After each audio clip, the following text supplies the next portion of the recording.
On a perfect day for baseball in Columbus, Georgia, we get set for the rubber game of a three-game series between the Columbus State University Cougars and the Braves of the University of North Carolina at Pembroke. Hello, everyone, and welcome atop Ragsdale Field in Cougar Stadium. Stephen Williams here with you on Cougar Sports TV as we get set for game number 3 of a three-game set between the Braves and the Cougars. The rubber match of this one after the two teams split the two games yesterday. The Braves of UNC Pembroke taking game number 1, 9-7 in a high-scoring affair. Game number 2 belonging to the Cougars in extra innings as they tied the game up in the bottom of the 8th inning, and it was Mike McClellan who pinch hit in the 10th, drove home Jackson Oliver, and in walk-off fashion sent the fans at Ragsdale Field home happy and forced a rubber match here in the third and final game of this series. The Cougars will line up like this as they walk into the game 4-5 overall and 1-1 in conference play. It'll be Matt Nettles getting the start in left, Brendan Collins in center, Jackson Oliver in right, Blake Edwards over at the hot corner, Carson Bowers at short, Jimmy Overmars his partner up the middle, along with Tim Massingale over at the first base bag, Dustin Averett behind the plate, and they'll send out the right-hander Brian Headley to make his second start of the season. Headley, a 6'7", 200-pound junior right-hander out of Wetumpka, Alabama, a transfer from Southern Union over in Alabama. Made a start a week ago, went 6 innings, allowed just 2 runs, only one of them earned on 5 hits in a loss to Lynn University. He'll walk in 1-1 for the season with a .90 ERA, just the 1 earned run given up in 10 innings of work, and he'll go to work against a 7-1 UNC Pembroke team that lost for the first time yesterday with a very, very similar lineup to what we saw. It'll be Daniel Fraga, Drew Cole, Jordan Edgerton, 1, 2, and 3. Dalton Knight, the designated hitter, hitting 4th. Zayd Denton and Ben Schmucker in the 5 and 6 spots. Brett Huffman, the first baseman, hitting 7th. Victor Zecca back in there, starting his second game of the series in left, hitting 8th. And Chad Whitehead getting the start behind the plate and batting number 9 in the order for Paul O'Neill's bunch as the Braves in the black tops and gray pants. Fraga digs in, and the first pitch from Headley is a fastball low and inside, and we're officially off and running on this Sunday afternoon. Headley, a guy, very tall, lanky guy, doesn't overpower you with velocity, but he mixes speeds well. He works in and out, up and down, and he'll require his defense behind him to play solid baseball. They did a week ago, but the offense didn't help him very much, and they took a 3-1 loss to Lynn University last Sunday. This one looped into left field. Matt Nettles will be the first one to touch it in the field defensively for CSU this afternoon as he has the first one in Fraga, out number 1 here in the first inning.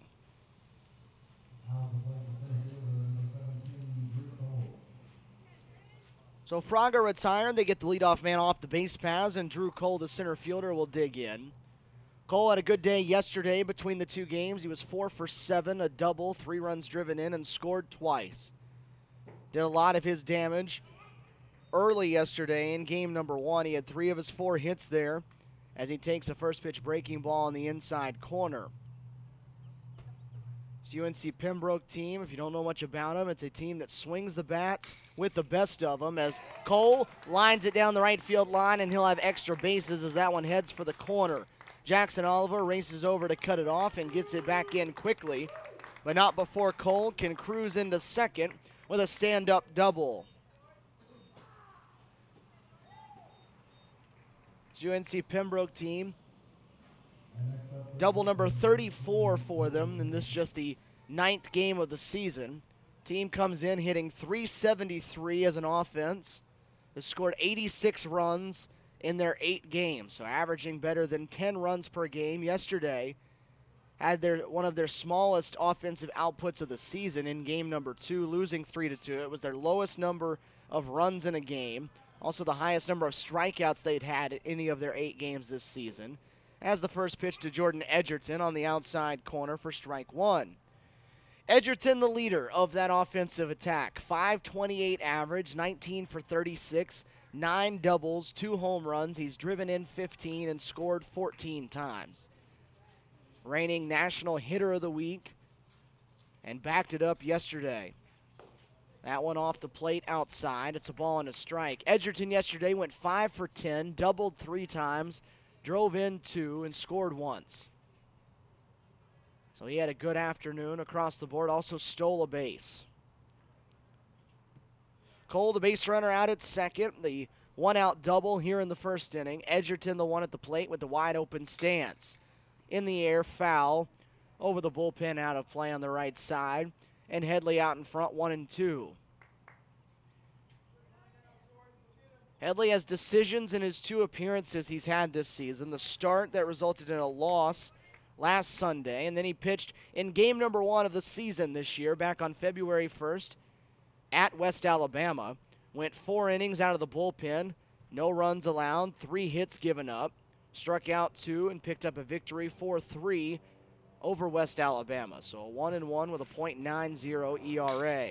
Breaking ball rolled foul past the third base coach's box, and it'll stay a 1-2 count.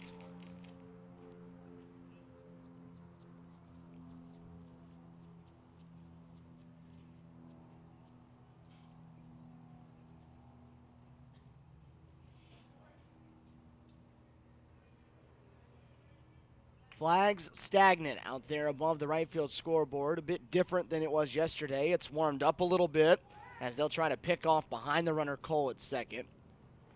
Temperature up a little bit. Clear skies once again here in Columbus, Georgia. And the wind pretty dead at the moment. Last night it was whipping around this place, in and out, both from right field, as it kept switching as the day went on. 1-2 the count to Edgerton with 1 out and 1 on. Popped this one up on the infield. Bowers drifting over behind the second base bag, now bouncing out into the outfield, and he'll make the grab as he tumbles to his backside. That ball kept drifting on him out there into the grass. He started camping under it in the dirt. Took him about 4 or 5 steps out onto the grass where he finally made the grab. They retire Edgerton, who has an 0-for-1 start to the day, and now with 2 outs, Dalton Knight will dig in, trying to drive the runner home from second.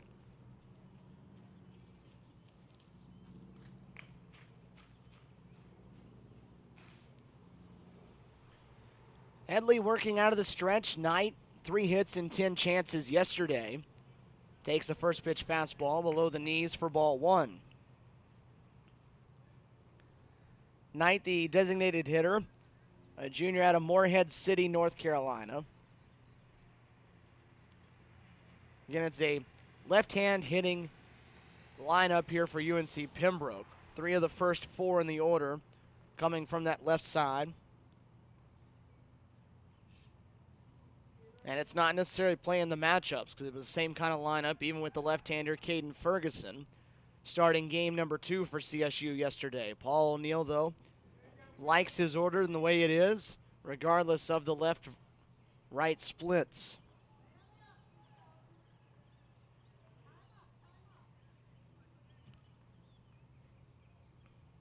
Knight, a bit of an open stance on the left side as Cole takes his lead from second. 1-0 pitch outside corner, and a good location for it. It's 1-1. Knight drove in a couple of runs yesterday, had an RBI single in game number 2 that put UNC Pembroke in front 2-1. CSU eventually came back and tied that one in the 8th before winning it in the 10th. Nobody holding Cole on at second. The 1-1 bounces in the dirt on a breaking ball. Dustin Averett doing a nice job sliding over to keep it in front of him, and it's 2 balls and a strike.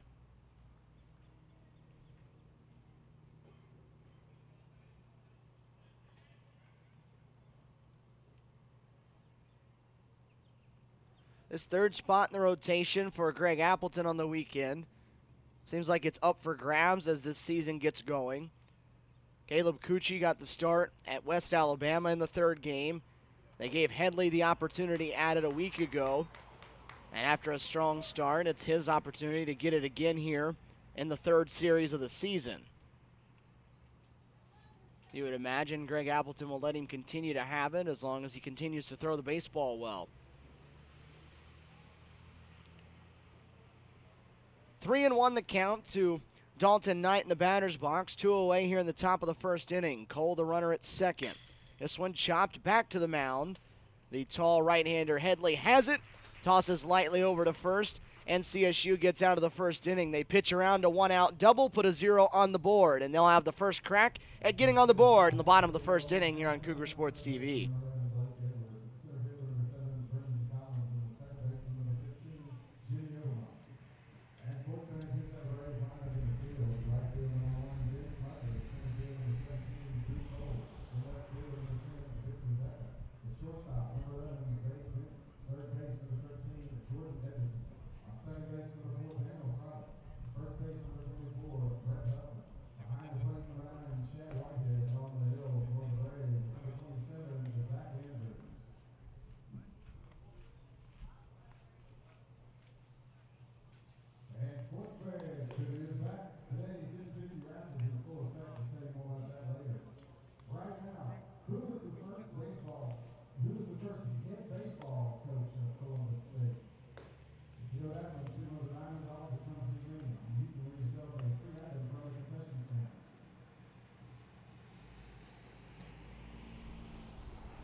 CSU coming to bat in the bottom half of the first inning of a scoreless ball game. Blake Edwards, Brendan Collins, Jimmy Overmark, the three set to bat. Jackson Oliver hits in the cleanup spot. Dustin Averett in the 5 spot. Mike McClellan, the designated hitter, the hero of last night's game, batting 6th. Tim Massengale, Matt Nettles, and Carson Bowers wind it up as they'll work against Zach Andrews, the right-handed starter, here in game number 3 for the Braves. The first pitch that Andrews throws rolled on 2 hops to the second baseman, Fraga. He'll toss over to first, and Blake Edwards is out on just 1 pitch. UNC Pembroke will line up defensively like this. It's Zecca, Cole, and Schmucker left to right in the outfield. Edgerton and Denton on the left side of the infield. Fraga and Huffman on the right side. Whitehead, the backstop, and it's Zach Andrews, a 6'3", 185-pound junior out of Harrisburg, North Carolina, that starts game number 3 of this series for Pembroke. Andrews, we saw him for a brief moment yesterday through 3 pitches in game number 1 in the bottom of the 9th inning and picked up a 1-out save. He came in at the very end to close out a 9-7 victory for UNCP, the first of the 2 that were played yesterday. Making his first start of the season yesterday was appearance number 3 for him on the year. He's thrown 4 1/3 innings. He's allowed 1 earned run on 3 hits. Enters today with a 2.08 ERA as Brendan Collins tries up the middle again, and this time it'll scoop past Fraga and into center field for a clean knock. So Collins working that average back to the 300 mark as he came into play with a 294 batting average for him. So the 1-out base hit, already a much better start than CSU had to any of its games yesterday. And for that matter, any of the last 4 games in which the earliest hit in a ball game came in the 4th inning. Collins on at first. Jimmy Overmark the batter as they force Andrews into the stretch for the first time. Overmark hacking away at the first pitch, pops it out of play on the third base side. CSU yesterday didn't get its first hit in either of the games until the 4th inning. A week ago against Lynn on Sunday, their first hit didn't come until the 7th inning.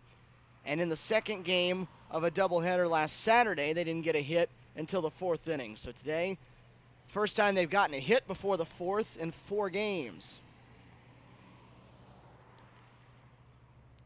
Collins runs well over there on the first base bag. That was just his second hit, though, in 10 trips to the plate in this series. Collins on the move, gets a breaking ball to run on. The throw down, not in time. So right on cue, Brendan Collins swipes the bag. That's his 4th of the season in his many attempts. Overmars did take a strike, so he's down 0-2, but CSU with a base runner. That ball wasn't actually a strike. Missed out of the zone, so it's 1-1.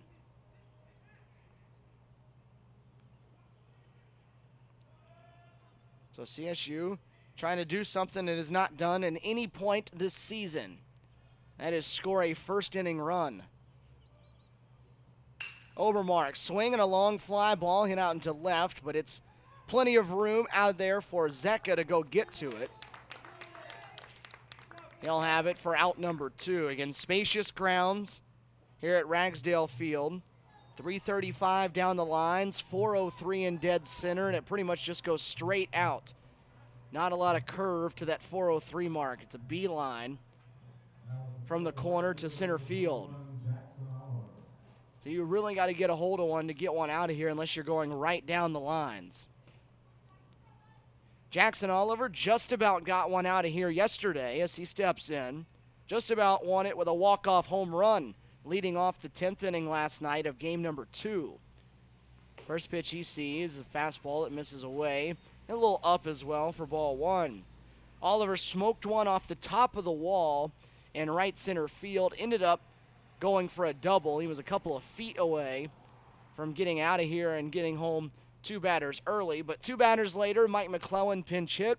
Drove him home from second with an RBI single, and CSU picked up its 3-2 victory nonetheless. That pitch, again, misses out of the zone. It's 2-0. Jackson, a .314 average.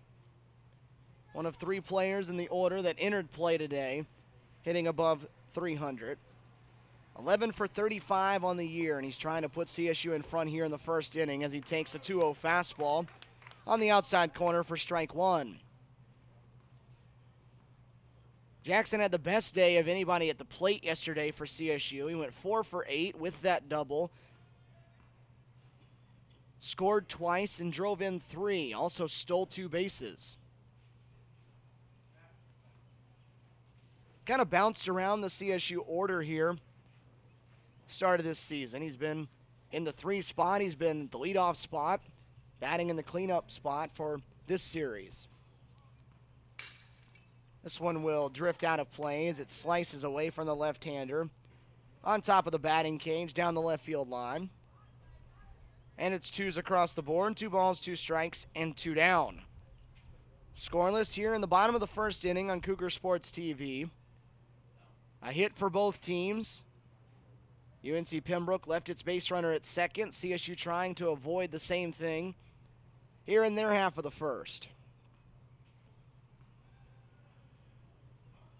2-2 from Andrews. Taken high and away, and it's 3 balls and 2 strikes.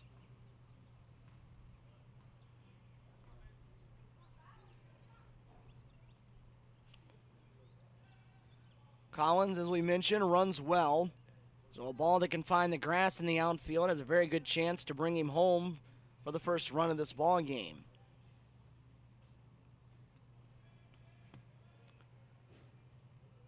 The 3-2 pitch. Swing and a fly ball hit into right center field and deep. Cole going back on it, still going, and a couple steps shy of the track. He will run it down and take extra bases and a run away from CSU. So the Cougars get a 1-out single, a stolen base where they leave the man in scoring position. Both teams with a hit and a runner left on base. After 1, we're scoreless here at Ragsdale Field.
Both pitchers get around base hits in the first inning, leave runners in scoring position, and we move on to the top of the second here at Ragsdale Field. Zay Denton will start things off against Brian Headley to lead it off.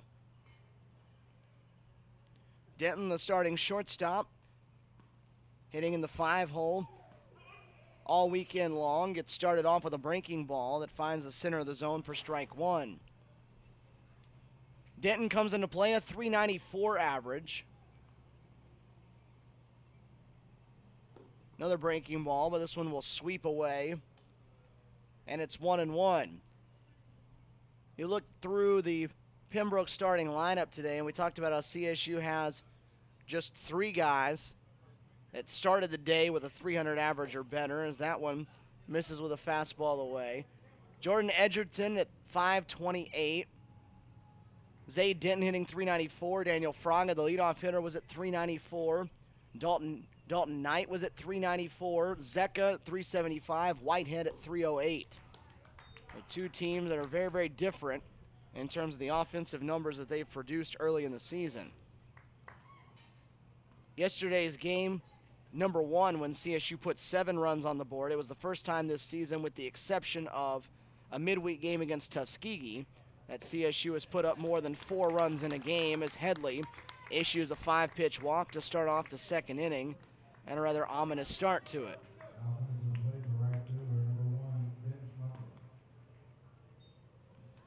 CSU putting a streak on the line today.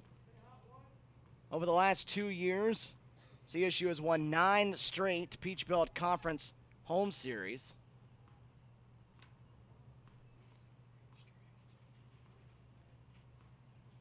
They need to pick up a victory in this one today in order to keep that one going, as Headley lost a little command of the strike zone as he fires one wide of the mark to Ben Schmucker.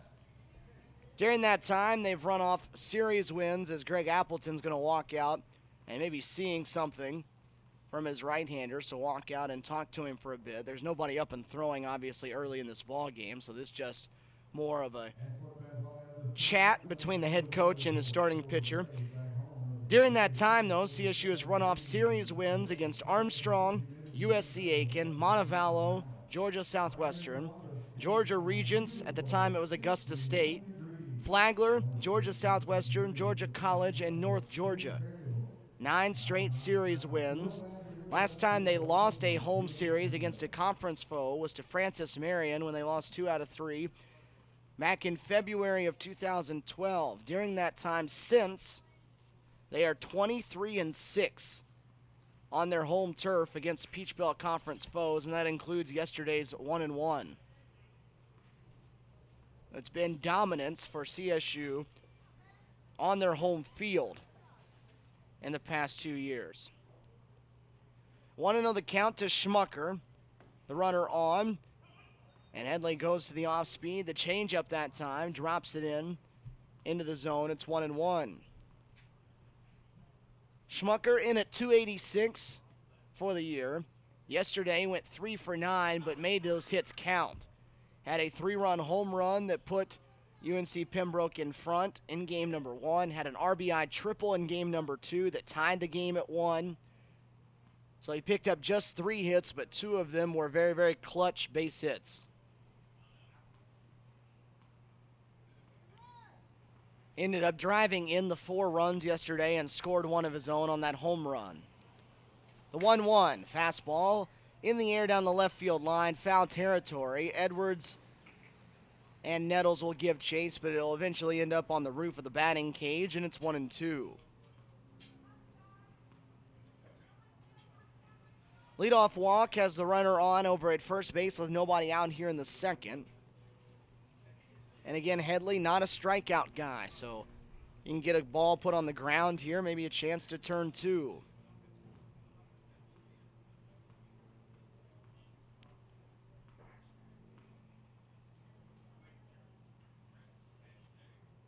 Headley set to the plate with it. This one's lined into center field, now towards right center. Brendan Collins with a good read on it, though, moves over to his left, and he'll put it away for the first out of the inning. So Schmucker hit it well, but to the wrong part of the ballpark. And Collins, who covers a lot of ground, has it to retire him for out number 1. So that'll bring Brett Huffman to the plate. Huffman, the right-hand hitting first baseman. Senior out of Salisbury, North Carolina.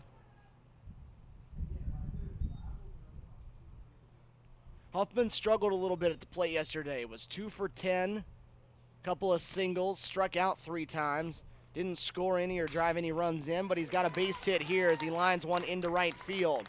The runner will round second, head for third. Jackson Oliver's throw is going to airmail Edwards. And on the throw, Huffman will move up to second. Brian Headley doing his job as the pitcher, backing up the base where the runner's headed to. Caught that one on a fly from Oliver. But it's a single, and runners now moving to second and third with only 1 out.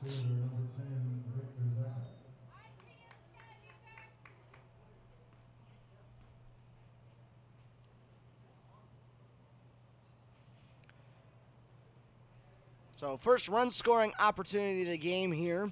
Runner on third, also a runner at second with just 1 out. The corners will come in for CSU to cut the runner down if possible. The middle back conceding the run.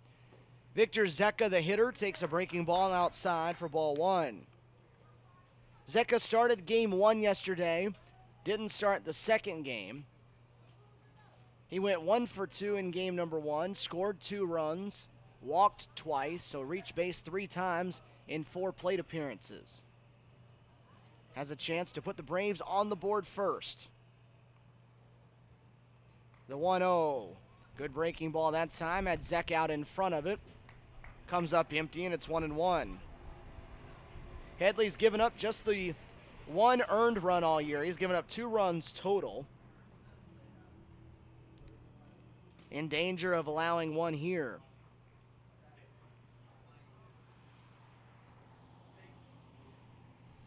1-1 pitch. Rolled on the ground, foul of first. Nice play, barehanded. In the first base coach's box. Nice and smooth, didn't even move the feet. Stuck the hands up, made the play, tossed it back to the mound.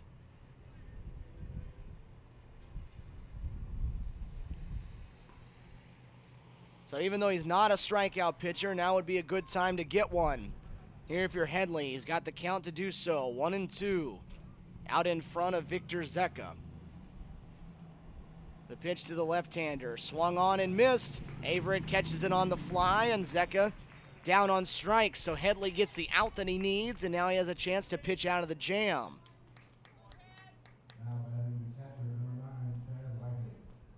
Don't have to strike very many people out, but if you can get one when you need it most, it'll pay dividends for you. And Headley gets one there, and now all he has to do is retire Chad Whitehead, and he can pitch out of this second and third jam. Whitehead will dig in on the right side, the catcher for the second straight game for the Braves. First pitch he sees, fastball below the knees for ball 1. It was Max Gagnon that started game number 1 yesterday behind the plate. He was hit by a pitch late in the game on the right forearm, the inside of his right forearm.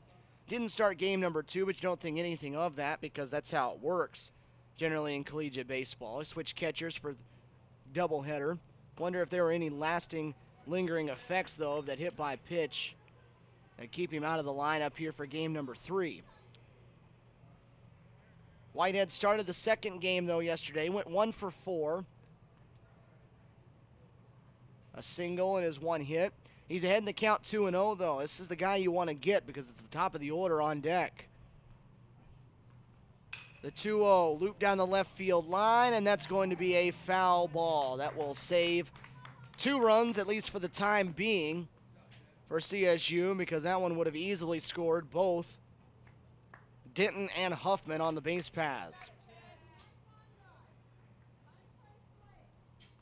Whitehead, a .308 average coming into the day, making his 4th start of the year. He's 4 for 13, a couple of doubles, and a run scored. Trying to drive home his first run of the year. 2 away here in a scoreless ball game, top of the second inning. Headley to the plate. Good pitch that time, and he's battled back after 2 straight out of the zone to start the at-bat. 2-2.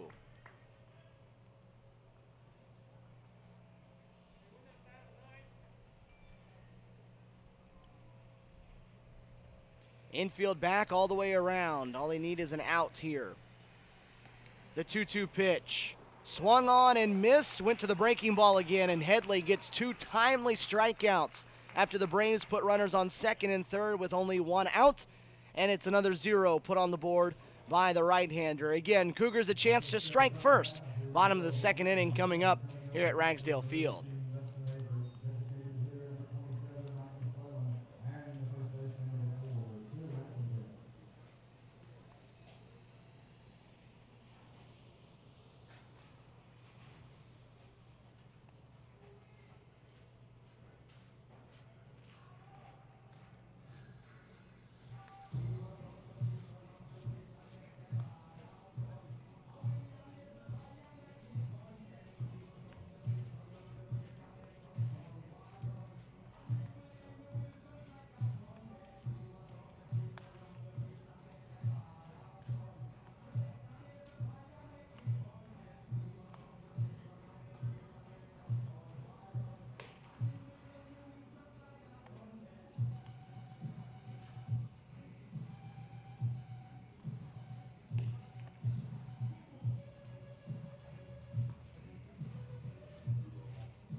As they did on numerous occasions in yesterday's doubleheader, CSU pitching staffs working out of early inning jams. They did so a lot yesterday in the 2 games that were played here as the 2 teams split their doubleheader. 5, 6, 7 due up for the Cougars here. Dustin Averett to start things off against the right-hander Zach Andrews in inning number 2. Averett, McClellan, and Massengale. The 3 due to bat as Averett cuts away at a first pitch and pops it out of play. Dustin, a .314 average starting the day, 11 hits, including a double, 2 runs, and he has 8 driven in on the season. And that is the team lead. Fastball outside corner, and he's down 0-2. Averett drove in the first 2 runs yesterday in the nightcap of the doubleheader. A couple of RBI singles, 1 in the 4th, 1 in the 8th. The first one put CSU in front 1-0. The second one tied the game at 2. Fastball off the plate away that time. Good location on it, but off the plate. Averett has driven in nearly 30% of the Cougars' 29 RBI for the season. Line drive over second base and into right field over the second baseman Fraga. And Averett a good piece of hitting there with 2 strikes on him. Got a breaking ball out away from him, went right with it. Textbook on that swing from Averett, and he's got himself a line drive base hit.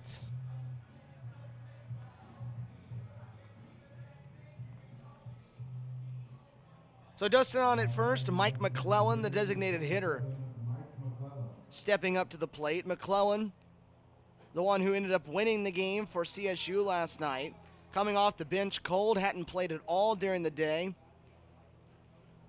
Comes off the bench in the 10th inning of a tie ball game with a runner at second and 1 out. Lines a ball back through the middle. Drives in Jackson Oliver for the walk-off win, and Greg Appleton rewarding him for that with a start here as the designated hitter today. McClellan, the transfer from Division I Georgia Southern University, swings at the first one and rolls it foul. He has a .143 average, Yesterday was just his second hit and 14 at-bats this season. Let's see, CSU looking for some kind of an offensive attack out of that designated hitter spot. They've gone to several different people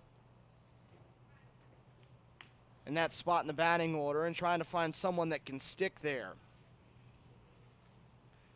McClellan had just 16 at-bats last year at Georgia Southern. Went 3 for 16. That's a 188 average as he takes one inside and then a little up. It's 1-1. Drove in one, scored one, walked 3 times, and struck out 7 of his 16 at-bats.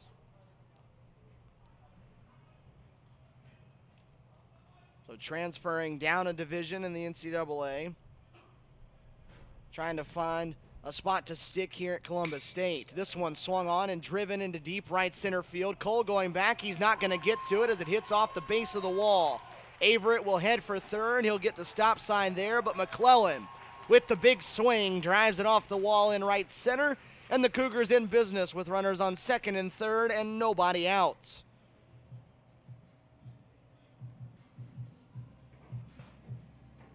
So Mike McClellan rewarding his head coach for putting him in the starting lineup.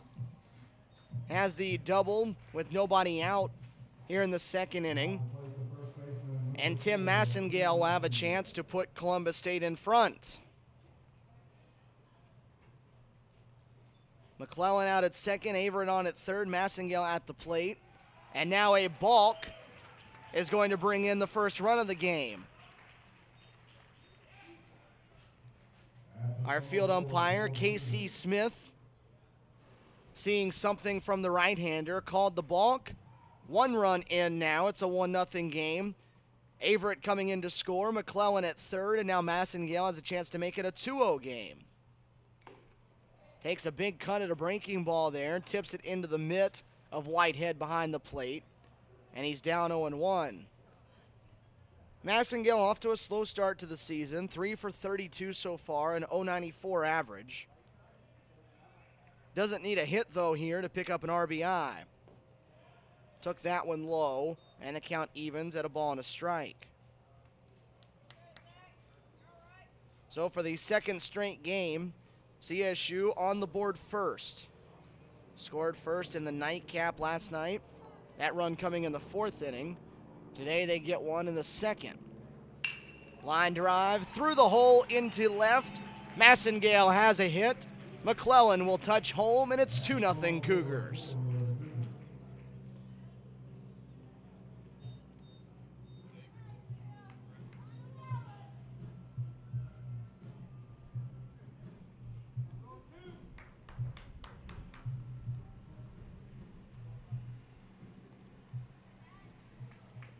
So Massengale drives home the run. So a single, a double, a balk, and a single have made it 2-0 Columbus State. Matt Nettles, the batter now, with still nobody out in the inning as he takes a good cut at a first pitch fastball, but fouls it back. For Massengale, that was RBI number 2 of the year as he tries to get rolling. He looked better at the plate yesterday. He hit several balls hard and hit that one well as well. Hopefully he's getting going. Already 2 runs on 4 hits for CSU as the lefty Nettles cuts through a fastball this time. It's 0-2.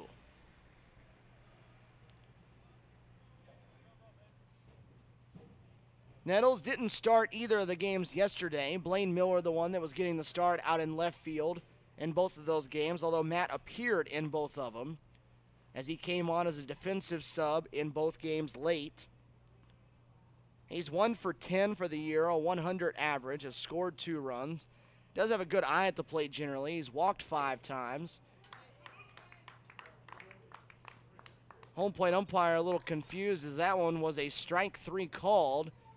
Started to call it as just a normal strike and then hesitantly rung him up after he realized that was number 3. So Andrews battles back, picks up the strikeout. His first of the day and just the first out here in the 2nd inning, and Carson Bowers will bat.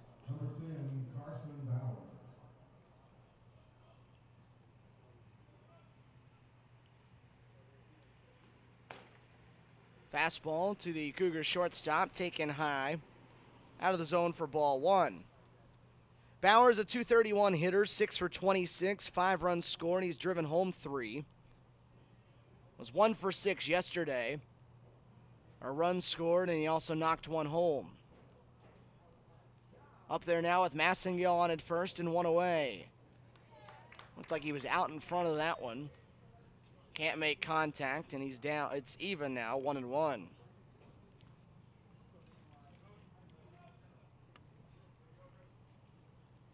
Andrews, we mentioned he was making his first start of the season. Starting, not something new to him, though. He's a transfer from Brunswick Community College. Played 2 years there in Supply, North Carolina. As that one misses the zone. He made 15 appearances last year in junior college. 10 of those were starts, though. Had pretty gaudy numbers in junior college. He was 10-1, had a 1.08 ERA in 83 innings. Tossed 4 complete games, struck out 58, walked just 11. So pretty good numbers as a sophomore there in junior college, as this one's hit in the air down the left field line. Zecca over near the line, has it easily for out number 2.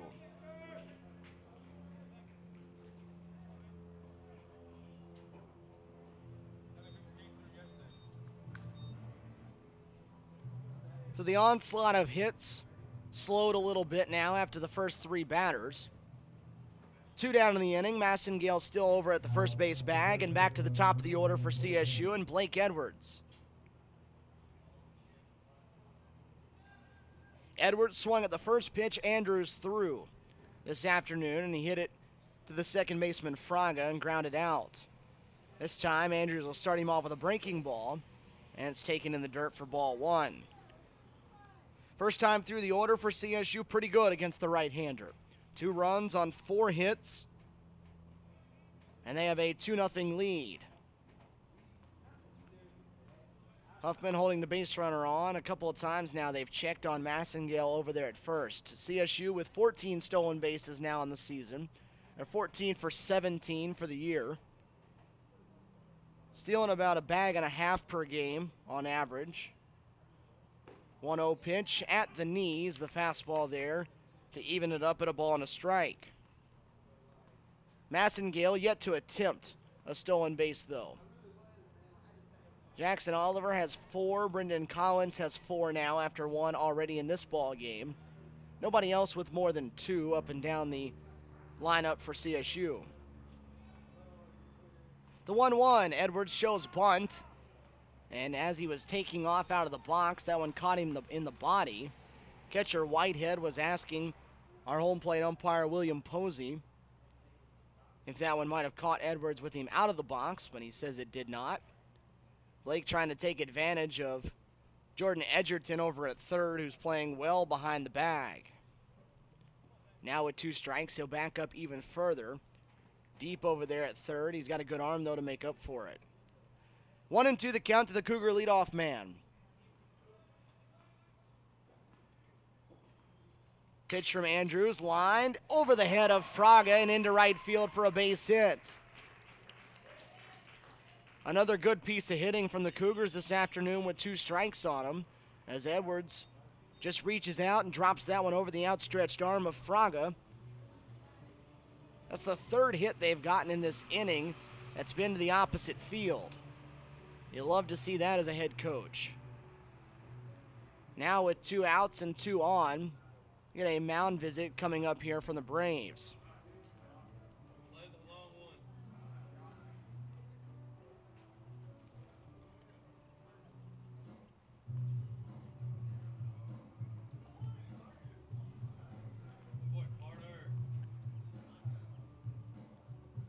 CSU a 2-0 lead here. It's another busy day athletics-wise for Columbus State. Basketball getting ready to start from Augusta, Georgia. The Cougars and Lady Cougars sweep yesterday on homecoming day for Georgia College. Both teams winning on the road there in Milledgeville, and today, due to a postponement from Thursday night, they are in Augusta for the second of back-to-back doubleheaders, as they'll take on Georgia Regents University. The women's game set to tip about 19 minutes from now. They'll tip at 2 o'clock for that one and 4 o'clock for the men's game of that doubleheader. First pitch to Brendan Collins after the mound visit is a fastball over the heart of the plate for strike one. As a tough task for the CSU men this afternoon. That's a very, very good Augusta State basketball team, or rather Georgia Regents, formerly Augusta State. Good team they'll have to knock off on their home field. Fastball outside corner that time. Collins down in the count 0-2.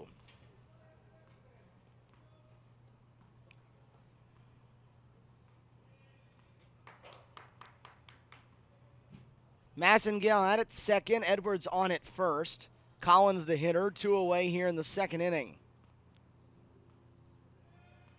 The 0-2 from Andrews, off the plate outside, 1-2. Collins, the 7th Cougar to hit in this inning. CSU already with 4 hits, one of those a double, and 2 runs have already come in.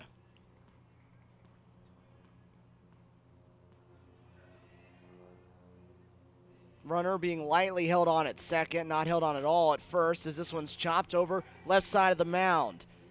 Andrews fields his position well, gets over, gets rid of it. And it's in time to get Collins by a step at the first base bag. The CSU, though, gets 2 runs on 4 hits in the inning, and they lead it 2-0 after 2 here on Cougar Sports TV.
Stephen Williams back here with you on Cougar Sports TV. Columbus State with a 2-run edge as we move to the third. 2-0 Cougars in front. Brian Headley now with a lead to pitch with. We'll see how he responds. It's the top of the Pembroke order coming up against him. Daniel Fraga to start things off. First pitch to the leadoff man. He stumbles out of the box as he rolls it on the ground to second. Overmars will be the beneficiary of him stumbling because Jimmy bobbled it out there. But thanks to the leadoff man falling on that first step out of the left-hand batter's box, still plenty of time to get him. That's a couple times in this series that Fraga has had issues running down the line. Fell out of the batter's box just then. He stumbled twice in about a 5-step stretch trying to score a run yesterday. Still managed to score the run, but it was not exactly pretty trying to do so. First pitch to Drew Cole is a fastball that misses out of the zone for ball 1. The left-hander doubled his first time up as he shows bunt and pulls it back, watches it away for ball 2. Line to double down the right field line back in inning number 1 with 1 out. Was left standing, though, on the second base bag. UNC Pembroke left 3 runners on to the first 2 innings, all of them in scoring position. Goes inside with this one in good location as Headley works inside and out. That one hitting the inside corner.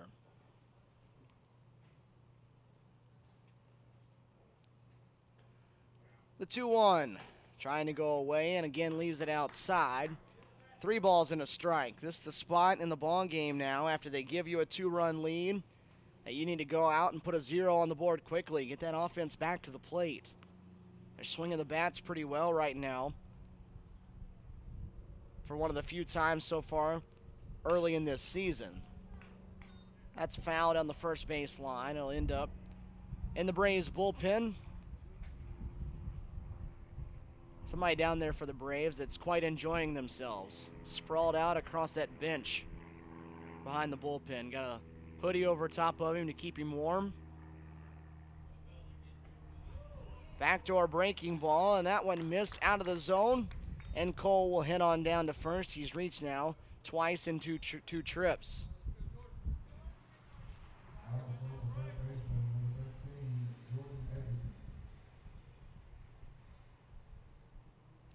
The guy down there, the only man in the bullpen, he's just loving life by himself.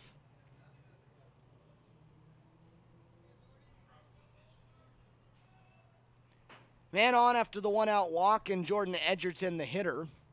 Edgerton popped up to the shortstop Bowers in shallow center field his first time, and he hacks away at the first one, and it's on the ground foul down third.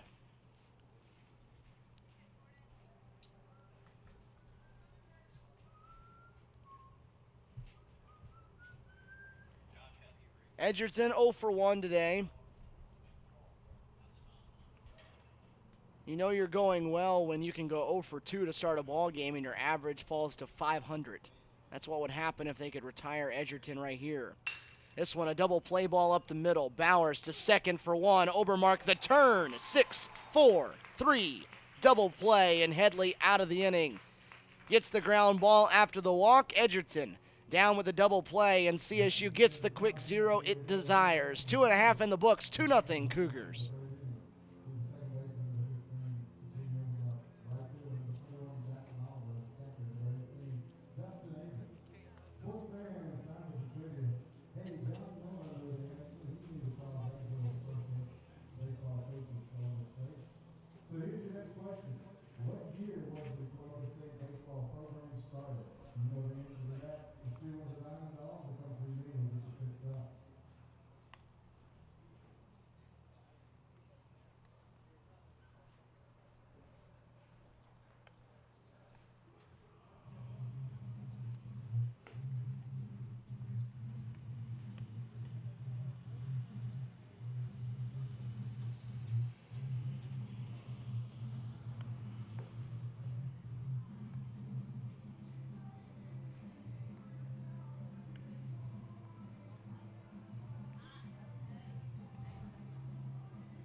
Columbus State gets 2 in their half of the second, gets a quick 0 on the board in the third, and now the offense right back to the plate against Zach Andrews. It's exactly how you draw it up if you're Greg Appleton, as Jimmy Overmars leads it off here in the third inning by taking a breaking ball for ball 1. Jimmy hit a ball well his first time, but it wasn't deep enough to left field to do any damage. It was caught out there. He'll try his hand again, and this one's high. It is far, and that one is long gone. Overmars out of here to left field as he leaves Ragsdale Field for the first time this season, and that is home run number 1 of the year for Columbus State.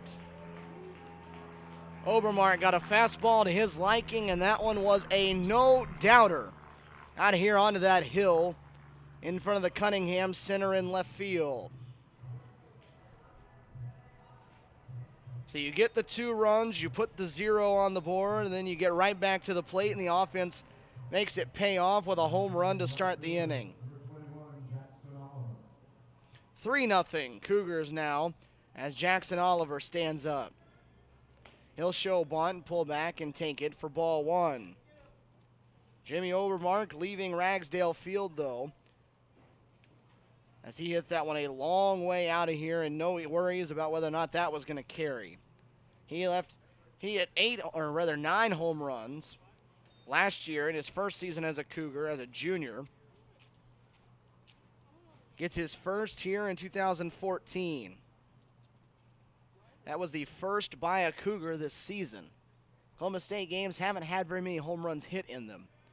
As Oliver hits one towards the corner and right, and that one is going to hook foul over near the softball field down the line. So CSU swinging good sticks right now. They're timing up Andrews pretty well in the batter's box.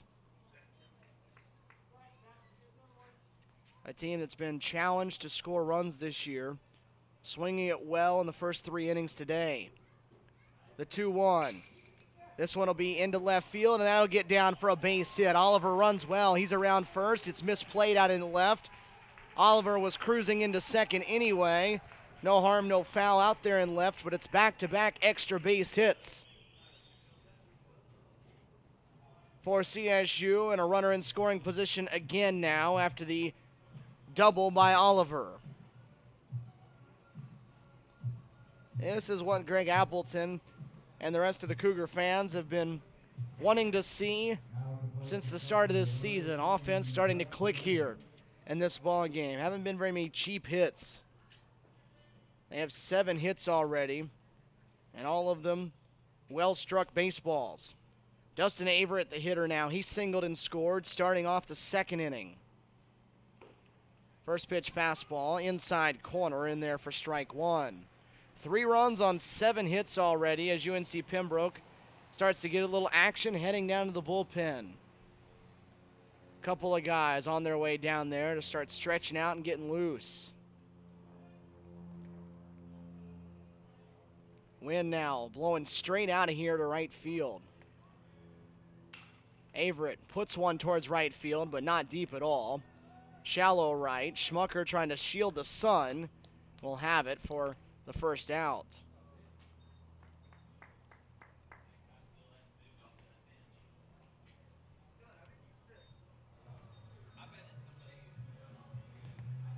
Averett flies out to right for the first out in the inning. Now Mike McClellan will bat. McClellan just about got one out of here to a deep part of the field as he hit one off the base of the wall in deep right center.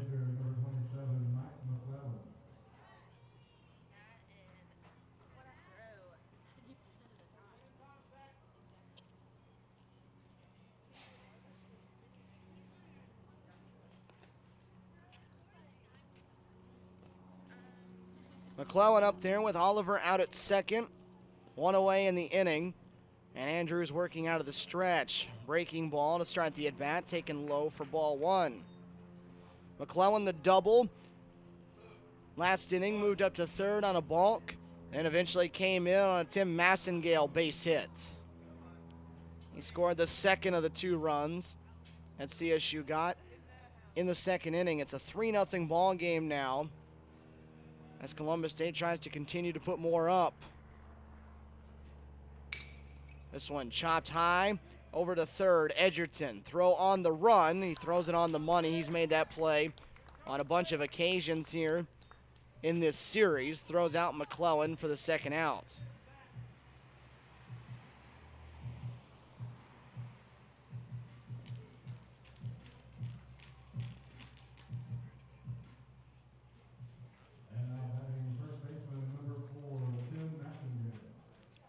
Tim Massengale will try to make it a 2-for-2 day now as he digs in.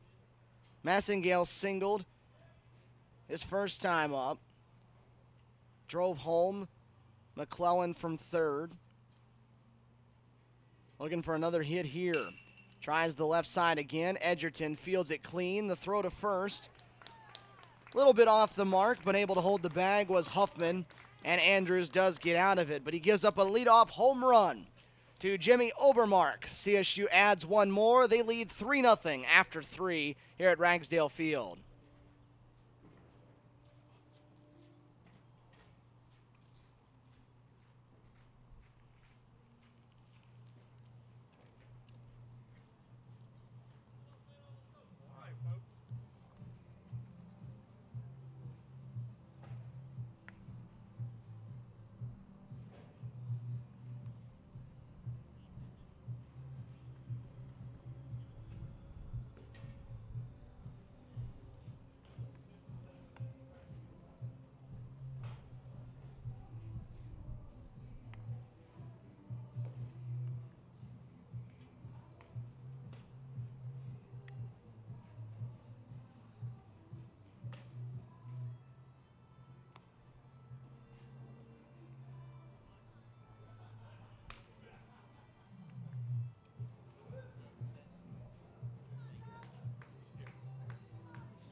Brian Headley with a 3-run cushion as we go to the 4th. CSU up 3-0.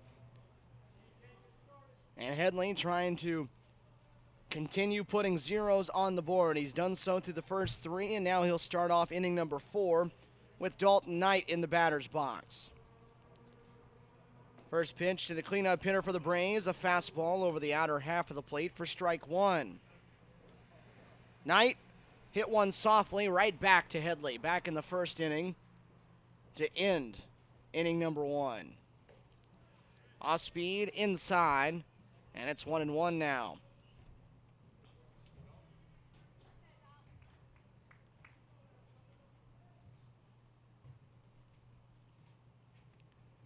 One pitch, breaking ball, rolled into the Pembroke dugout. 1-2.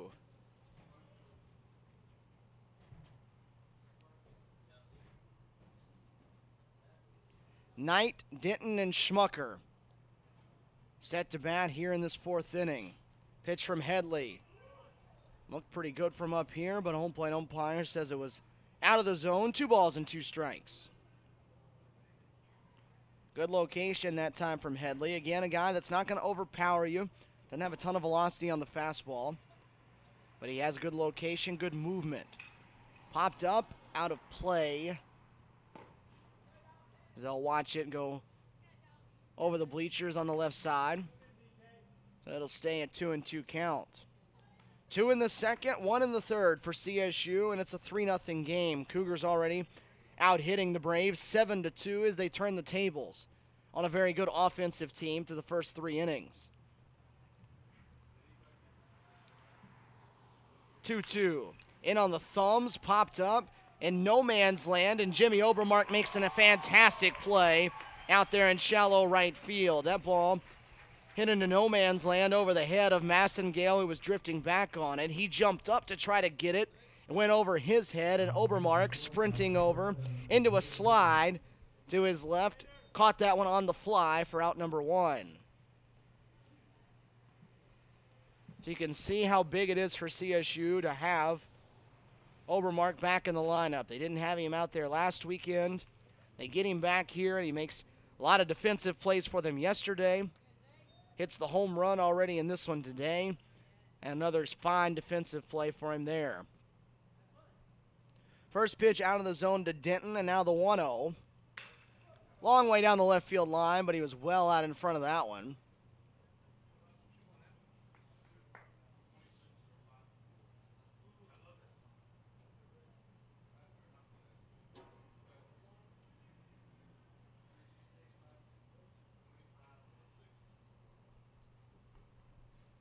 Headley winds the tall right-hander to the plate. This one right back through the box. And Denton will knock that one into center field for a hit.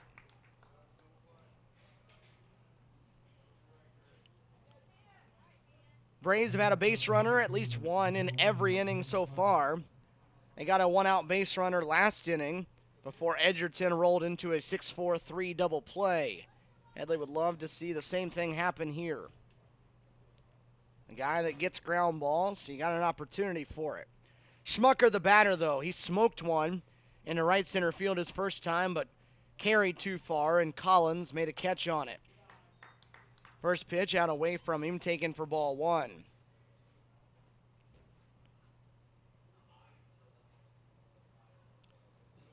Edwards even with the bag at third, middle infield back looking for the double play, and Massengale holding the runner on at first.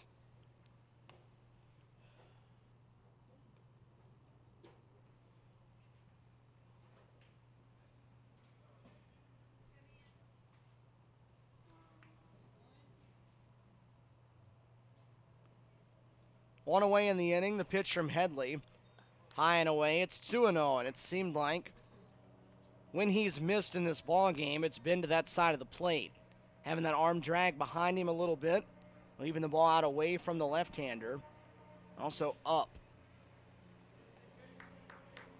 Had that issue every once in a while last week. And he'd start against Lynn. The 2-0. Good change up there that time from Headley. That's been the pitch today when he struggled to locate the fastball. That's the pitch he's been going to. Try to force him to get that arm slot back in the right spot and all the mechanics right. And he's had a good changeup in this ball game. The 2-1. Into the air, again into center field. Collins got turned around, but he recovers and has it in deep center field for out number 2.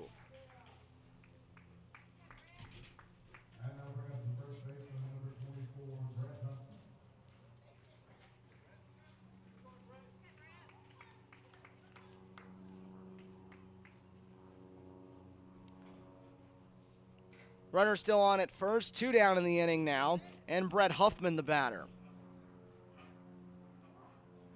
Huffman singled to right his first time up. Put CSU in business at the time as he moved up on the throw and put Pembroke in business at the time. As the throw to third sailed and he moved over to second on the throw, it put the Braves with runners at second and third and only one out, but Headley was able to pick up back-to-back strikeouts of Zecca and Whitehead to get out of the inning unscathed.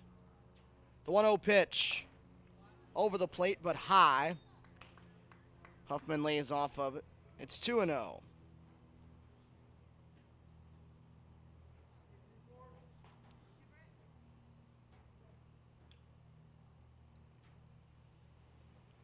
Two down in the inning, a single with one out by Denton has him still over at first. And this one is going to be warned by Huffman. Catch him on that front side. Again, that's that side of the plate that Headley's missing to a lot. That'll put runners now at first and second with 2 down. 3-0, a little bit of cushion to play with, but an offense like UNC Pembroke's, that thing could be gone in a hurry. Victor Zecca now the batter. With one swing, could tie this ball game at 3 here in the 4th. Zecca down on strikes his first time, though. He was the one up there with second and third and one out.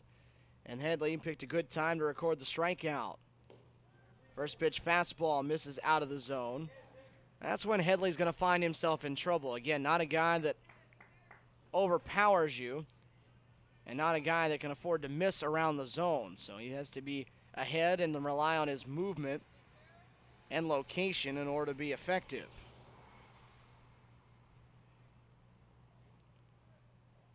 One 0 to Zecca. Breaking ball, and that one stays away. It's 2-0.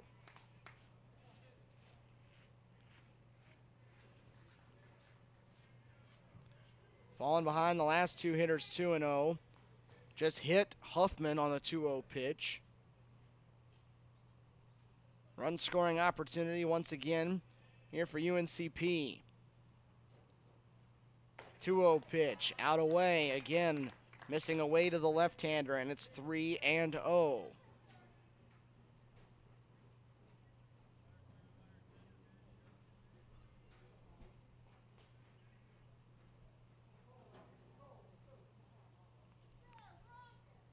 Denton at second, Huffman at first, 2 down.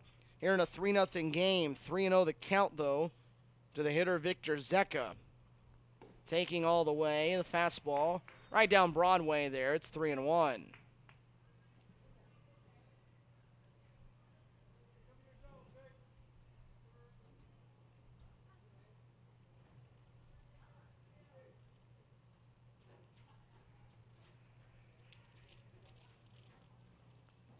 Headley, a look to second. Comes set for a long time, holds it, and then tosses one in the dirt. So ball 4, a hit batsman and a walk to the last 2 hitters, and the bases will be loaded.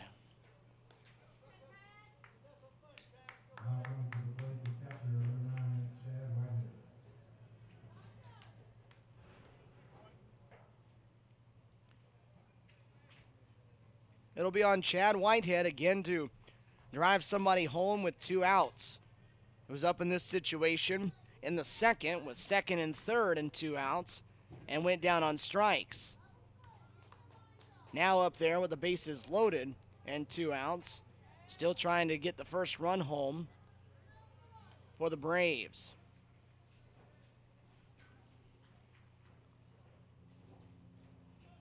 Nobody being held on the base paths here for UNCP as Whitehead pops the first one up, and there's a good start to the at-bat for CSU. They are off and running in Augusta already now. Sunday afternoon doubleheader from Augusta, Georgia. The Lady Cougar basketball team taking on Georgia Regents University here in Game 1. That one's officially underway. The men's half set for 4 o'clock this afternoon. 0-1 the count here to Whitehead. The pitch swung on and missed. He goes after a fastball out of the zone up around the letters. And Headley a chance to work out of it, ahead 0-2.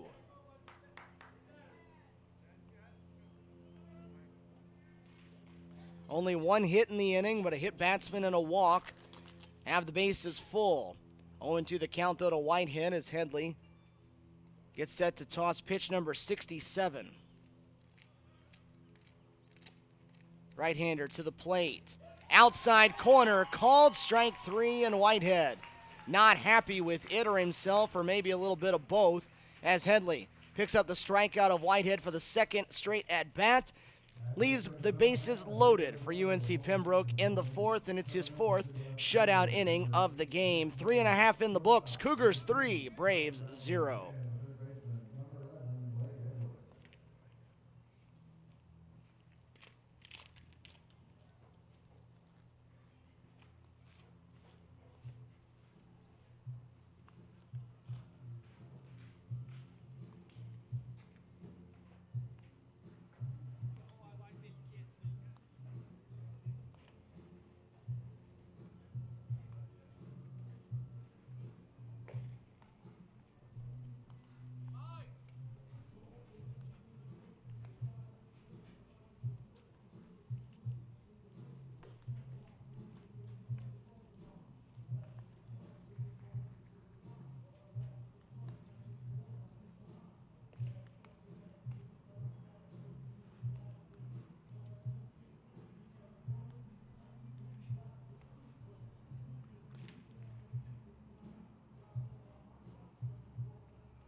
Matt Nettles to start things off here in the Cougar half of the fourth inning. Left fielder leading off the inning for CSU by taking a fastball out away from Andrews for ball one.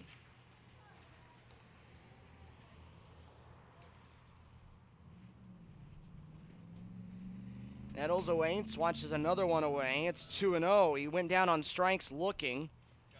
His first time up. Trying to start the inning off. CSU scored in 2 consecutive innings. They'll try to make it 3 here in this one. Out in front that time as Andrews took a little off of it. 2-1.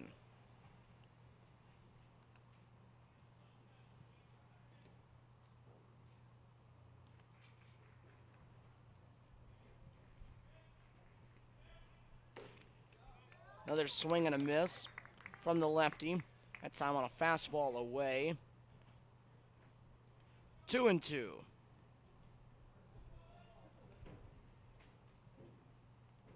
CSU 2 runs in the second, a solo home run in the third, and they lead it by a 3-0 score. Nettles down on strikes for the second time in as many at-bats. Swings and misses 3 consecutive pitches, and he is out number 1. Those are the only 2 strikeouts that Andrews has in this game. He's got Nettles twice. Now he's got to deal with Carson Bowers.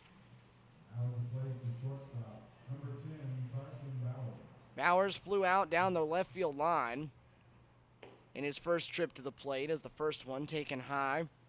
The heater upstairs for ball one.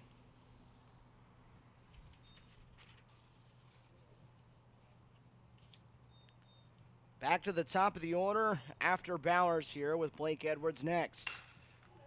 That one stroked through the hole into left. Bowers, a fastball up in the zone, and he pounds it in between short and third for a base knock.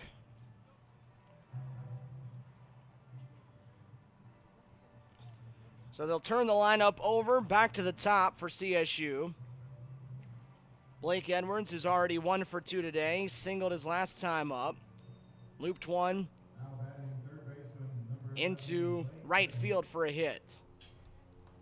That was back in the second inning. Now he's up there with another man on with 1 away in the fourth. Chopped on the ground to third, backhand side, but bad of the bag. Edgerton made a nice play on it, but didn't count for anything. It just goes for a strike.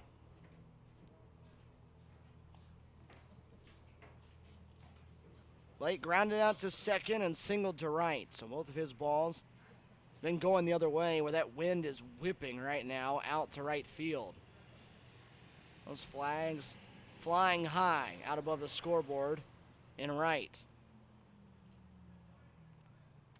A check on Bowers has him back in front of the tag.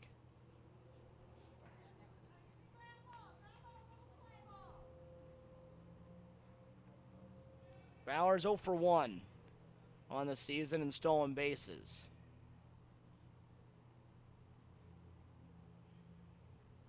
Another check on him, though, and again, able to get that hand back in there in front of it.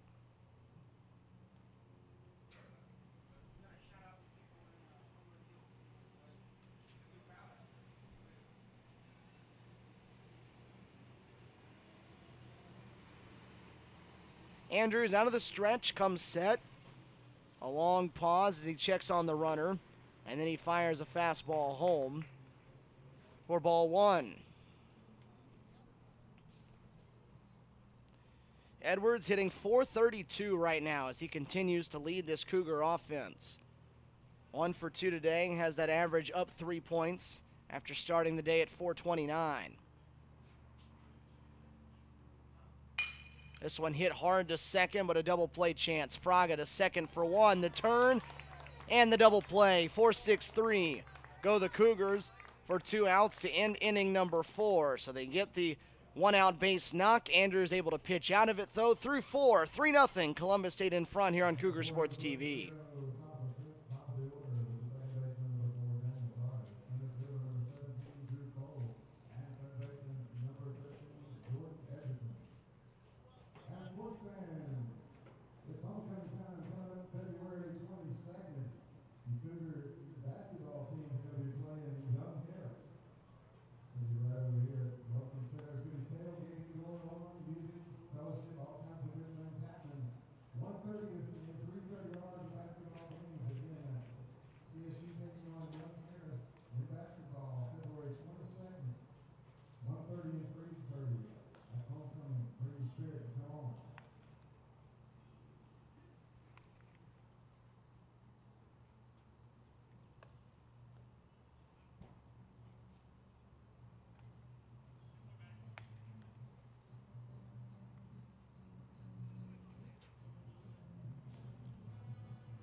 We move to the 5th here on Cougar Sports TV. Perfect day for baseball here at Ragsdale Field in Columbus, Georgia. CSU leading UNC Pembroke in the rubber match of a 3-game series, 3-0, as Daniel Fraga watches the first pitch out of the zone from Brian Headley. Fraga getting his 3rd at bat of this ball game in the first 5 innings. Generally, that would mean good things if your leadoff man gets that many at bats early. UNC Pembroke being shut out on the scoreboard so far. Braves have had base runners all over the place. They left 1 on in the first. They left 2 on in the second. They had a runner in the third, erased by a double play, and they left the bases loaded in the 4th. Trailing 3-0 here. Fastball that time, and then a 2-0 count finds the strike zone. It's 2-1.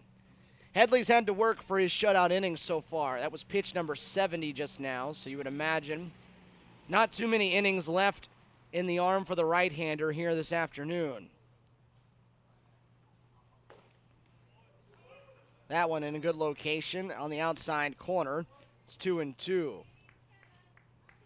Greg Appleton still being cautious early in the season, as he should be with his starting pitchers.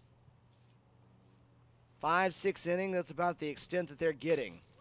Into the air, left field. Nettles doesn't have to move too much, although that ball did carry a little bit further than he first measured it up at, but he hasn't as he reaches up to grab it for out number 1.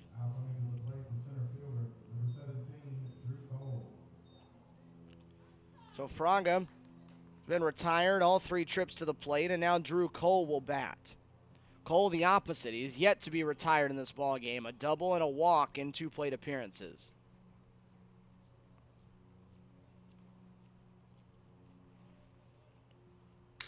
And this time he'll hit one deep to right field. Oliver will turn and watch that one fly out of here.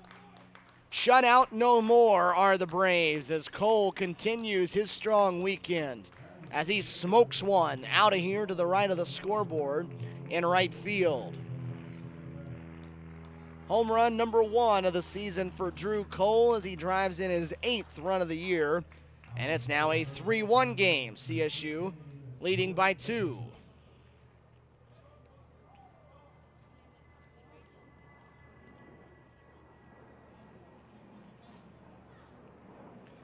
Big fly from Cole will put the first run up for the Braves, and that'll bring Jordan Edgerton to the plate. 0 for 2 start to his day. Grounded into a 6-4-3 double play his last time up. CSU with action in its bullpen down the left field line. A right-hander up and tossing.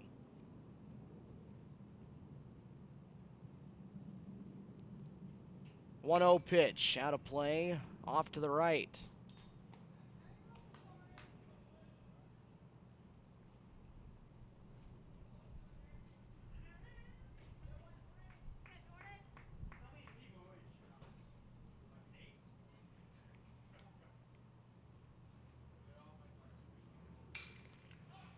Popped up again, foul side of first. That one, though, won't make it to the bullpen where the cutout is there to give CSU's defense some extra room. So it'll land out of play, and it's 1-2.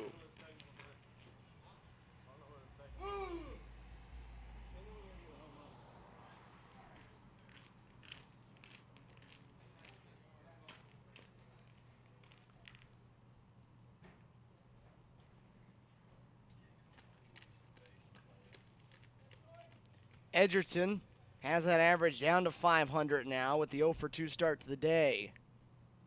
19 for 38 for the year. Reaches out and pokes that one out of play.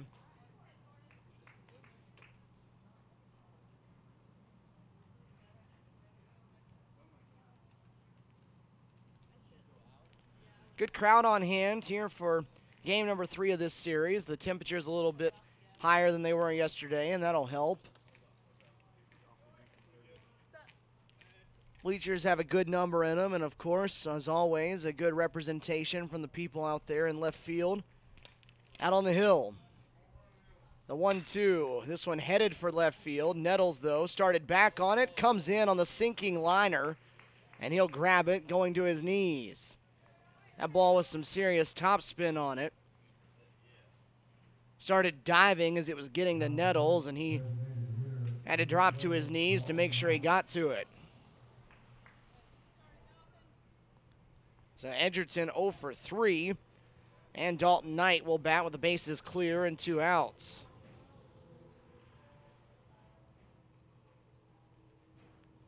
Knight 0 for 2, and 0 for no longer. He'll spray this one into left.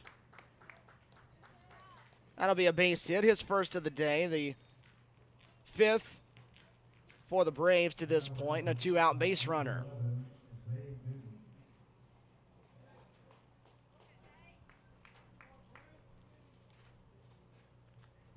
So Knight on at first, 2 down in the inning, and Zayd Denton the batter.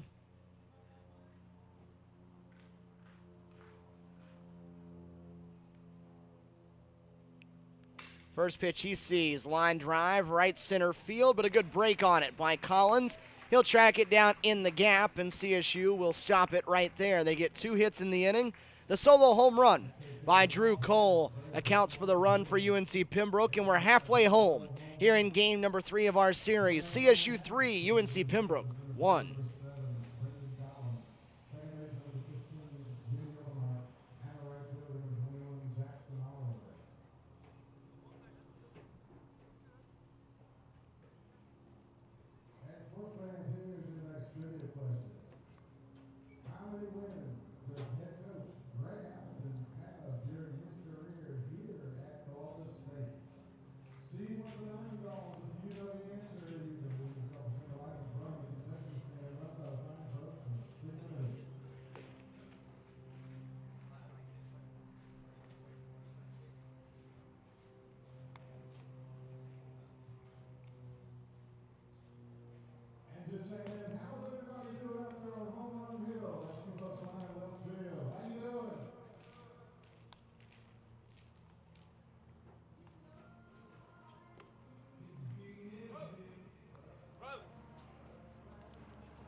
Stephen Williams back here with you on Cougar Sports TV. It's a 3-1 game now as UNC Pembroke has broken through thanks to the solo shot off the bat of Drew Cole. Cougars still in front, though, with Brendan Collins leading off the bottom of the 5th inning. Zach Andrews still out there for the Braves as he slings a first pitch breaking ball outside for ball 1. Collins, a single and a stolen base back in the first. His last time up, though, rolled out softly back to the mound. This one hit well into left, but right at the left fielder, Zecca. Hit it too hard. And it carries all the way out there to left field where it's out number 1.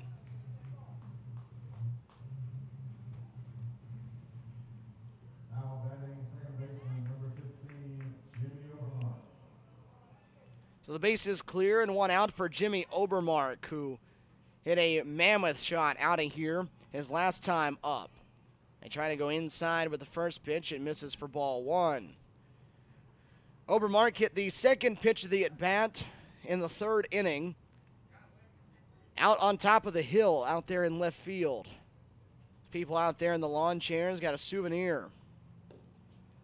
Breaking ball in the dirt. It's 2-0.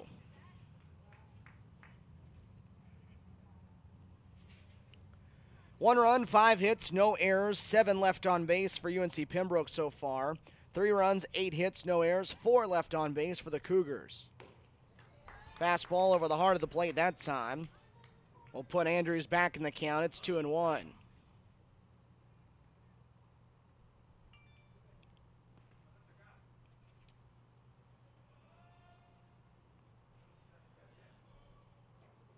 Overmars playing small ball there, or at least trying to. Started to lay down the bunt. Never a bad idea after you just hit a home run. Defense generally dropping back, but he fouled it off.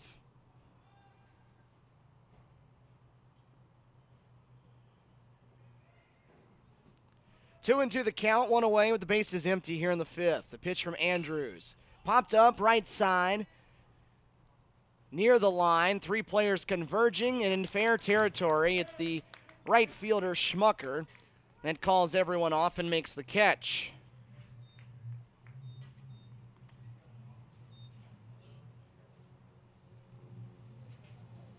So Overmars, 1 for 3 on the day with the home run, and now Jackson Oliver steps in. Oliver 1 for 2. He doubled his last time up down the left field line. This one on the ground to short, up the middle. Denton has it just to the left of the bag, and Oliver beats it out to first. Jackson runs well out of the left side of the batter's box, and that one is not going to make the head coach of the Braves, Paul O'Neill, very happy, as he'll get a brisk jog out to speak with Casey Smith out there in the infield grass. Bang, bang play over at the first base bag, and O'Neill did not like the fact that Oliver was called safe. Ball was hit off the end of the bat, and Denton out there deep behind second tried to make the throw. Oliver beat the throw over to first, and O'Neill didn't seem to be too upset coming back off the field. Just wanted to have a light conversation.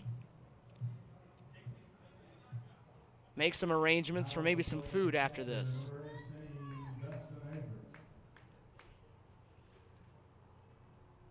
Two away, Oliver on the infield single, and Dustin Averett to the box.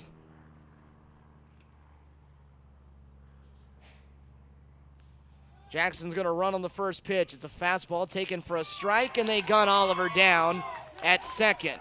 Good pickup by the second baseman Fraga there out at the bag, and they'll get Oliver for the second time this season. He's gunned down on the base pass, so the base hit goes for nothing. It's a 0 on the board, and we've played 5 here at Ragsdale Field. Columbus State leading 3-1.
Sixth inning here at Ragsdale Field. CSU going to the bullpen. The day is over for Brian Headley. He goes 5 innings, gives up 1 run on 5 hits, 3 walks, and 3 strikeouts.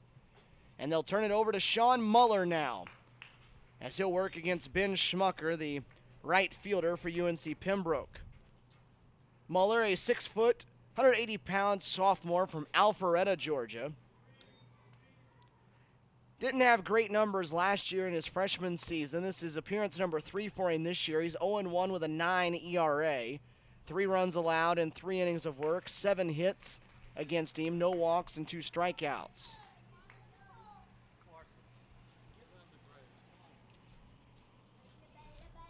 1-2 the count, though, here to Schmucker, and that one will bounce in the dirt. Averett will have it bounce off of him about halfway back to the mound.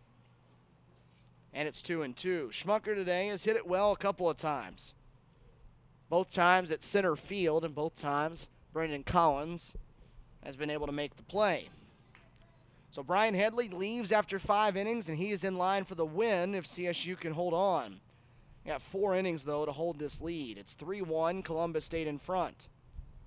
Pitch to Schmucker down the right field line, but that one's foul.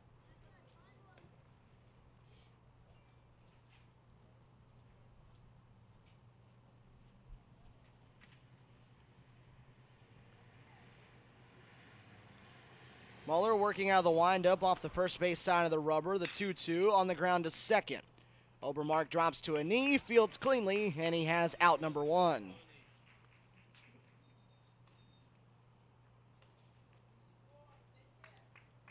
Jimmy, a guy that had some issues defensively last year at shortstop, but came here out of junior college, highly thought of as a defensive player. Just a few issues last year, but this year, off to a good start defensively. First pitch of the at-bat to Brett Huffman. Misses off the plate away, taken for ball 1. Huffman has reached both of his plate appearances today. A single back in the second, and then he was hit by a pitch in the 4th. That one, a long look for the home plate umpire. No call made, though, on the strike. It's 2-0.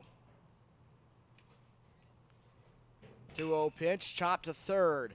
Edwards, a nifty backhand pickup on the short hop. He handcuffed himself as he didn't come get it, but he picked it on the backhand side. That one looked a lot easier than it actually was. A tough play to make. You'd like to see him come in and try to get that one on that big hop, but he hesitated for a moment, and he made the play. It's a couple of ground balls, a good start to the outing for Muller. And how about a third ground ball? Overmars moving to his left, has it. Victor Zecca down 4-3. It's 3 straight ground balls, and Muller has a very easy 1-2-3 6th. 3-1, still our score. Cougars coming to bat in the 6th.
Dustin Averett to lead things off in the bottom of the 6th for CSU. 3-1 our score.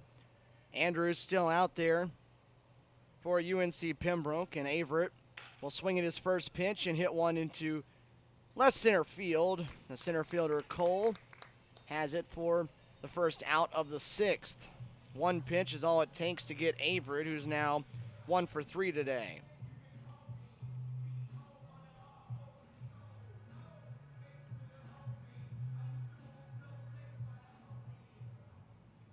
And now batting designated hitter number 27, Mike McClellan. Mike McClellan stands in now. 1 for 2 day for him to this point. A double, a run scored, and a ground out.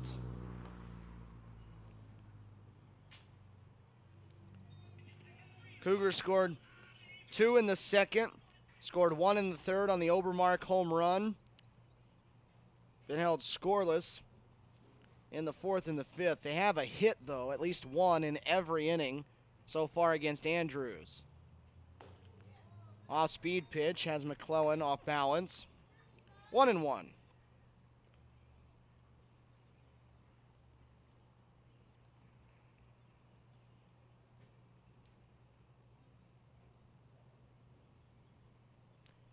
Pitch from Andrews. Above the belt that time, taken high. 2-1.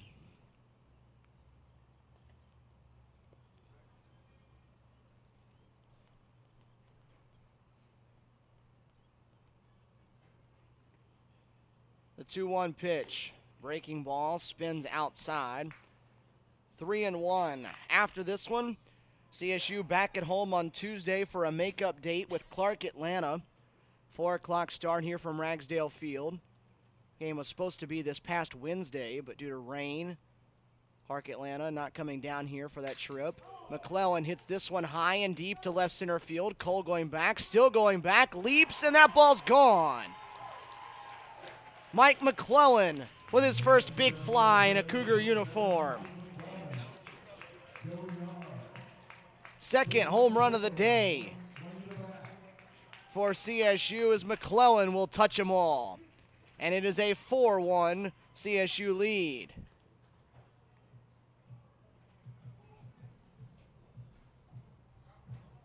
Dang it.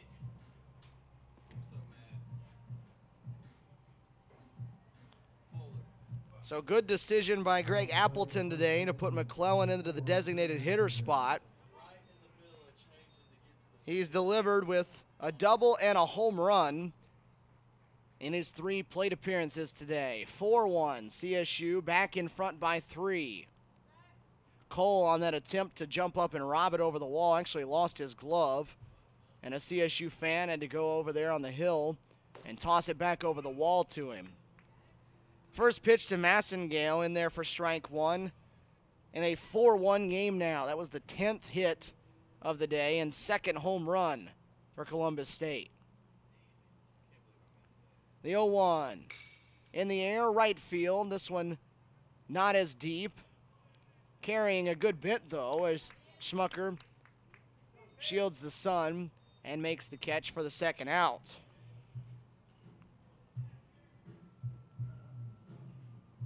So Massengale, 1 for 3 today, and now it's Matt Nettles to the plate. Nettles the only one that's not joined the hit parade yet. Everybody else has a hit on the day.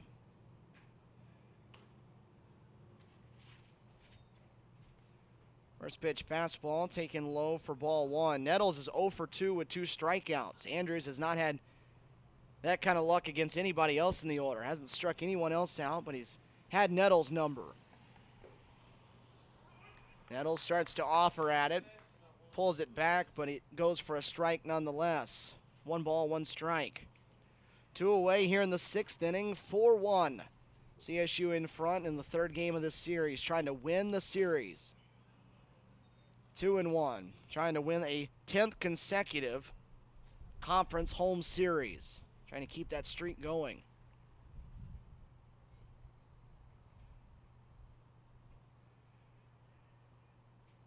The 2-1 pitch. Popped into the air behind home plate. That one will stay in the field of play. And it's Whitehead that has it, and Nettles is 0 for 3 for the day. Damage done, though, for CSU as Mike McClellan leaves the yard to left center field. They put a solo run on the board. 4-1 after 6, CSU leading UNC Pembroke.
9-1-2 for the Braves coming up in the top of the 7th inning here on Cougar Sports TV.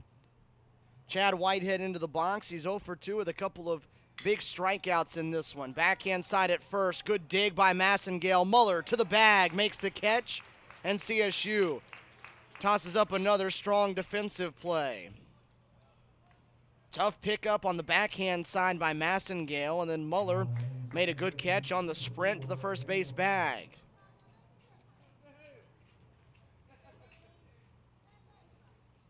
So Muller has come in. He's thrown 11 pitches. He's gotten 4 groundouts, and now he'll face the top of the order in Daniel Fraga. Muller will start him off with the first pitch in there for strike 1. Fraga 0 for 3, a couple of flyouts to left field, and he's grounded out to second. Line drive, left field, and that's in for a single. Fraga will reach for the first time as he lines one the other way for a base hit.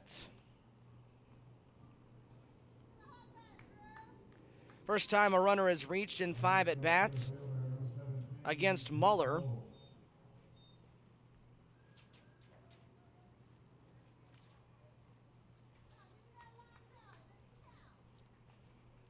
And now Drew Cole digs in. A double, a home run, and a walk in his 3 trips. He's had the most success of anybody at the plate today for UNC Pembroke.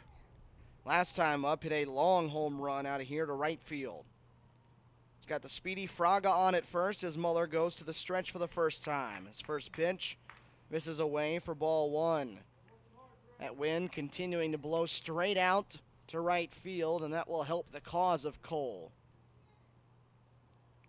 Again, no lead safe with this UNC Pembroke team trailing. Such a good offense that they have. You've got to stay on your toes at all times. 2-0 the count now to Cole.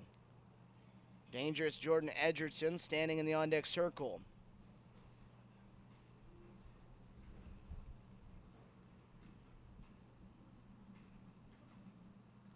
Long look at first, Muller to the plate, and he misses again, and it's 3-0. CSU does have action going on in its bullpen down the left field line.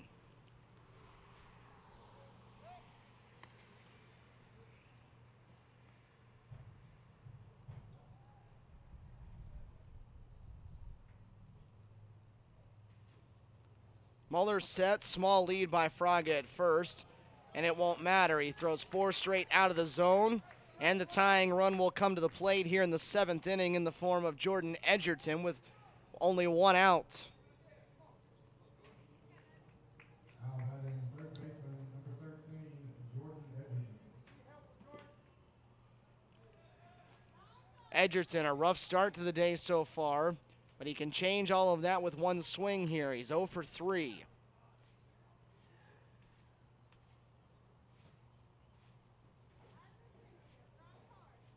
Fraga, the base runner at second. Cole on at first, only 1 out.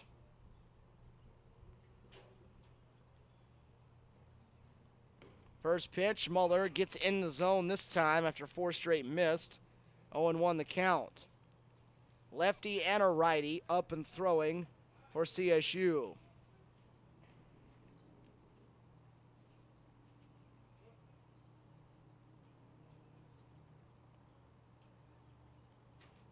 This one going for the outside corner. Muller looked like he didn't land right on that one on the mound. Kind of fell off more than usual to the first base side and then turned around and looked at the mound after he let it go. 1-1.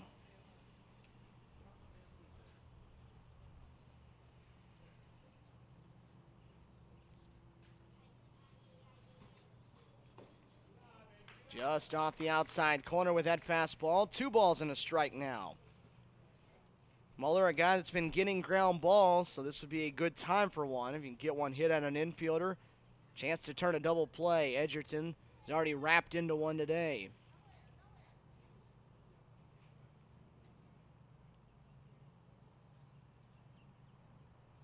The 2-1. In the air, center field, not deep though. Collins will easily get to this one in shallow right center field. So a rough day for Edgerton, who's now 0 for 4. Nice job by Muller to get back in that one and get a second out, but now you got a dangerous hitter in Dalton Knight at the plate that you've got to try to get out to finish off this inning.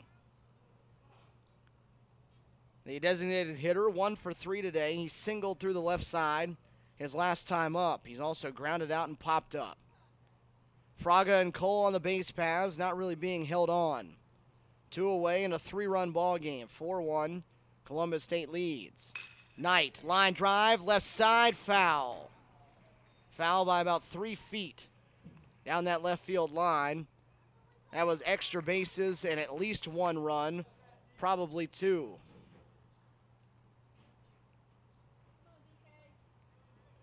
Knight uses the opposite field well. He's had a couple of hits in this series, and he's hit either right down the left field line or in between short and third. Right-hander also up and loosening in the Pembroke bullpen.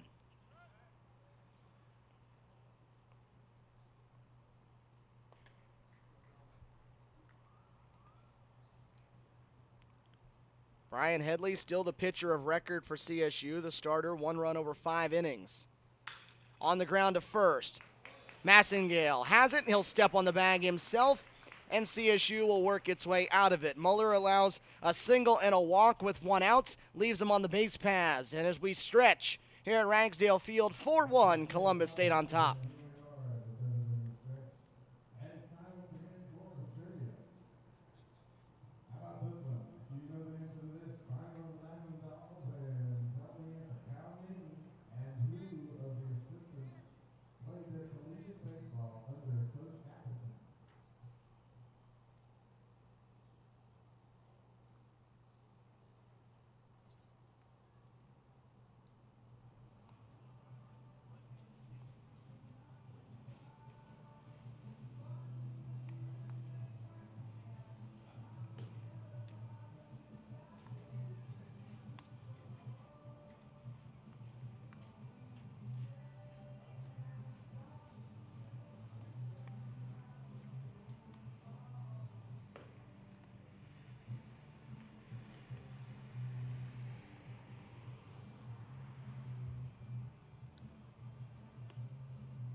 The afternoon is done for UNC Pembroke starter Zach Andrews. 4 runs on 10 hits over 6 innings of work. No walks and 2 strikeouts. He'll give way now to right-hander Connor Pratt, a 6', 280-pound junior from Sophia, North Carolina. 2-0 on the year as he enters today with a 6 ERA. 9 innings pitched, 6 runs allowed, 16 hits given up, 2 walks, 6 strikeouts. First pitch to Carson Bowers. Popped out of play, straight back for strike 1. Pratt was the 3rd weekend starter for this UNC Pembroke team through the first 2 weeks of the year. Started game 3 of each of the first 2 series against Anderson and Pitt Johnstown. His first start, he went 5 innings, gave up 4 runs on 10 hits. Picked up a victory in a high-scoring game against Anderson, and then went 4 innings, allowing 2 runs on 6 hits against Pitt Johnstown in the second.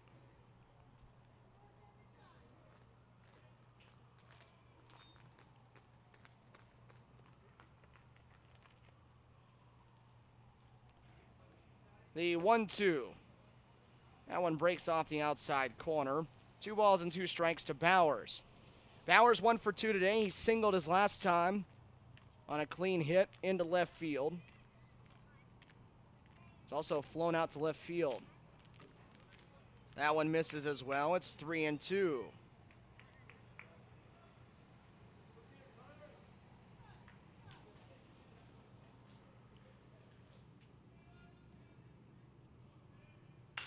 This one on the ground, a couple of hops. The shortstop Denton has it deep at short. Makes a strong throw, and Bowers on the ground out is the first retired here in the 7th.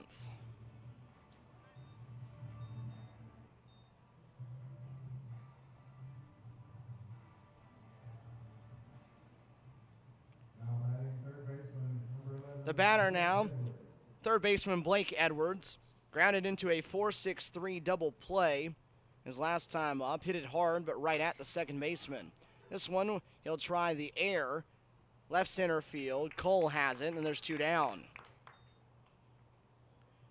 Second time today, Edwards has been retired on the first pitch of the at-bat.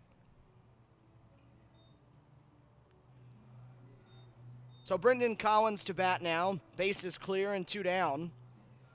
Bottom of the 7th inning here from Columbus, Georgia. 4-1, Columbus State in front, trying to take the series from 23rd ranked UNC Pembroke. Braves came in here this weekend, a perfect 6-0. Picked up the win in game 1 to get to 7-0. Lost the nightcap of the doubleheader last night. 3-2 in walk-off fashion in the 10th. And now CSU 6 outs away from taking 2 out of 3. Brendan Collins, the hitter, the 1-0. Shows bunt, lays a good one down. Edgerton flying in, can't field it cleanly on the bare hand, and Collins has himself a base knock. Edgerton was playing back, and I'm not sure if he'd even got him, even if he did field it cleanly, but he didn't. And Collins, the speedy runner, on base. So Collins has 2 hits today. And Jimmy Overmars will stride in. Overmars 1 for 3 today. He's hit everything in the air. A fly out to left, a fly out to right, and a home run to left.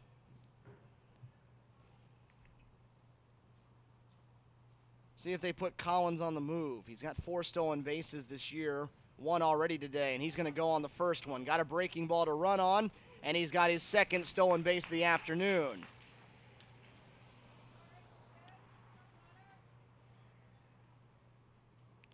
It's not a bad play in this situation. He gets thrown out. You have your 3-4-5 coming up next inning. If he makes it, you got a runner in scoring position. Pitch missed out of the zone to Overmars, so it's 1-0.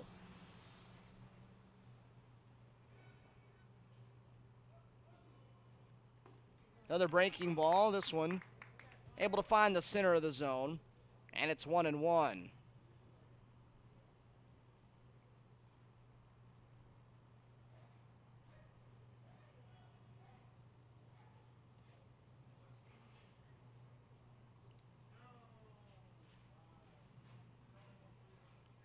Collins is lead at second.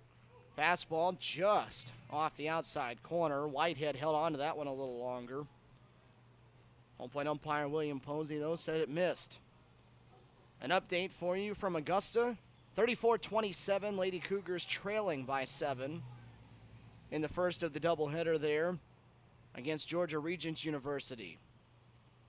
Lady Cougars looking for a 2nd straight victory after knocking off Georgia College yesterday. Line drive, leaping grab, made it third by Edgerton. So he couldn't make the play before that one, but he jumps up and takes that one away and keeps a run off the board for UNC Pembroke. Through 7, 4-1, Columbus State leading here on Cougar Sports TV.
CSU 6 outs from victory, but it'll be a tough outs to get. Zayd Denton to lead things off here in the 8th against Sean Muller, who's out for his 3rd inning of work. First pitch to Denton, misses off the plate away for ball 1. 4 runs, 11 hits, no errors for CSU, 1-6-0 for UNC Pembroke, as it's a 2-0 count now. CSU still with a lot of action down in the bullpen. Muller, though, has pitched well so far in relief of Brian Headley, who's trying to pick up the victory. 3-0. Denton for the day has reached twice. He's walked, he's singled, and he's flied out to center. Taking all the way on 3-0, Muller able to run that one into the zone. 3 balls and a strike.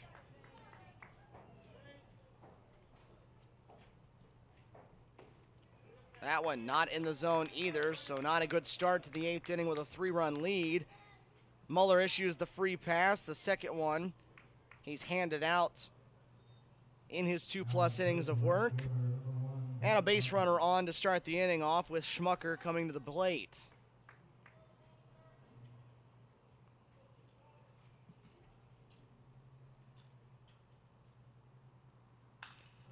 Pops straight up. The lefty skies one on the infield. Massengale backing up, and has it.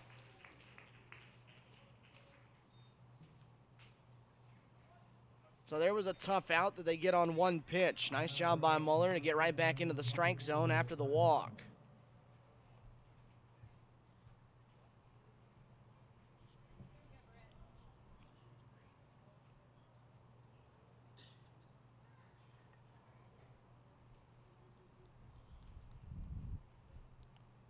Now Muller will work against Brett Huffman.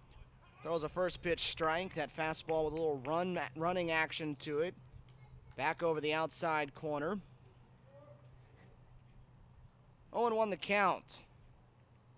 Get a check in a second of your scores from around the conference. Breaking ball off the plate away. It's a ball and a strike now.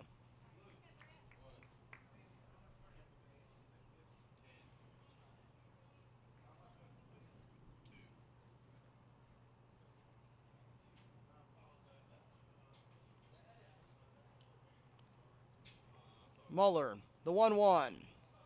Breaks into the dirt. 2 balls and a strike. He had 3 Peach Belt Conference doubleheaders yesterday, all of them ending in splits, including the one played here. Armstrong and Georgia Regents split their 2. Montevallo and Georgia Southwestern also splitting theirs, as Georgia Southwestern ended up knocking off the Falcons 6-5 in 12 innings in their second game yesterday. On the ground to short. They'll go to second for 1. The turn in time. 6-4-3. Double play recorded. Muller out of another inning and another 0 on the board for the Cougar pitching staff. 3 outs away from victory, but they'll get what they hope is their final at-bats of this ball game in the bottom of the 8th coming up. 4-1 the lead here on Cougar Sports TV.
Stephen Williams back here with you on Cougar Sports TV. We hit the bottom of the 8th inning here at Ragsdale Field. Jackson Oliver will lead things off against Connor Pratt.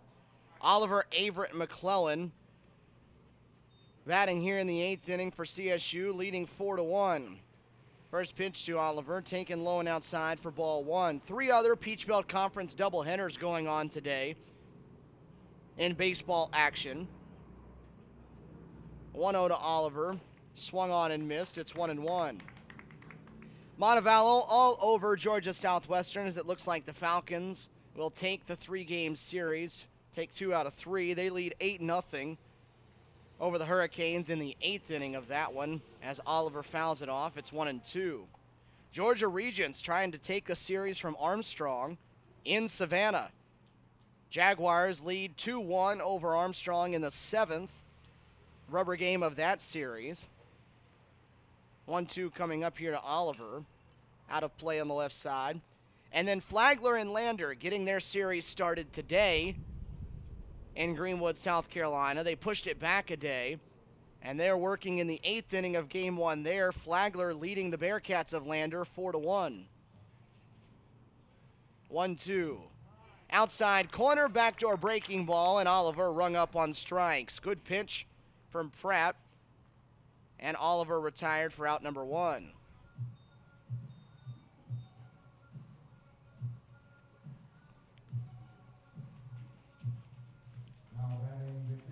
Dustin Averett into the box now. 1 for 3, a single, a run scored. That coming back in the 2nd as he takes strike 1. Other non-conference action going on across the conference. Young Harris lost already today 8-2 to Lemoyne. North Georgia a 4-3 win at home over Pfeiffer. Averett on 2 hops. Fraga at second will throw him out. USC Aiken in cruise control at home, 11-0 in the 7th inning against Belmont Abbey. Francis Marion on top of King University, 5-2 in the bottom of the 8th there in South Carolina. Georgia College getting beat right now by the number 1 team in the preseason poll, Tampa, all over the Bobcats, 11-3. 8th inning there in Milledgeville, as McClellan digs in for CSU. Lemoyne on top of Young Harris in the 2nd game of their doubleheader now, 4-0 in the 1st inning. Pfeiffer and North Georgia to play one more today. All those games look to be doubleheaders outside of the Francis Marion and King doubleheader, which they played yesterday. 1-1 the count to McClellan after he fouls one off.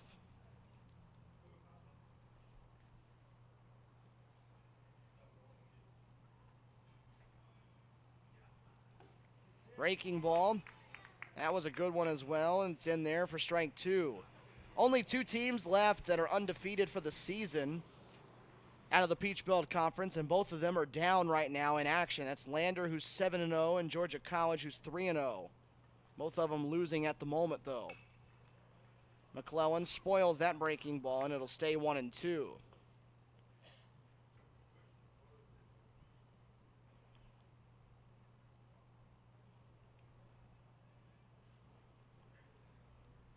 Bases clear, 4-1 CSU up, bottom of the 8th inning with 2 down. 1-2 pitch in the dirt. It's 2-2.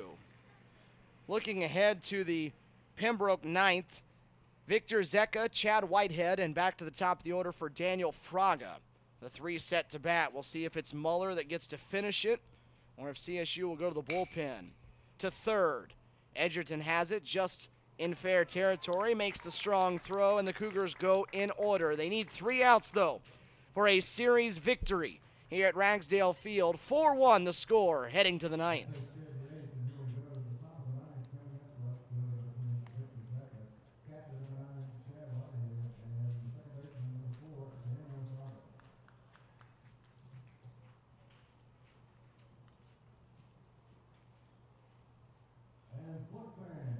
Cincinnati Overmars is the winner of the chance to answer the 50-50 raffle question. And Mr. Overmars, if you're ready, here is your question. With the diamond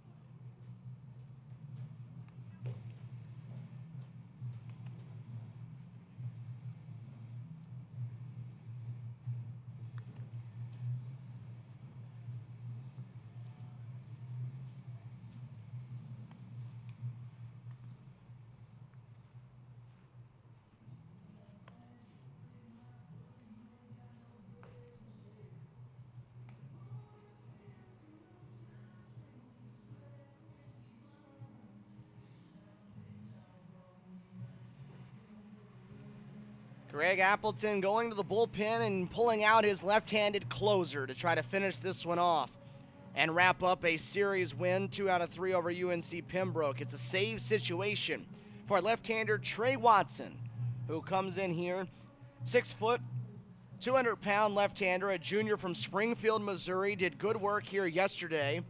In the second game, he went 3 innings, shutout baseball, gave up 2 hits, struck out 2, and picked up the victory in game number 2. He already has a save on the season, that one coming in the opening game of the year. And this the first save situation since that has happened. So he'll go to work here in the 9th against the 8-9-1 of the order, and it'll start with a pinch hitter. Drew Beaver will bat as the first hitter in place of Victor Zecca in the 9th. Watson, who was a strike-throwing machine yesterday for CSU, starts off the 9th with a strike here with a 4-1 cushion. Add another one to the total as he pumps that one over the middle. It's 0-2. Beaver for the year, 1 for 2. 2 runs scored. Also has a walk. The 0-2. In the air, center field. And down drifting to right center is Collins. And there's one down.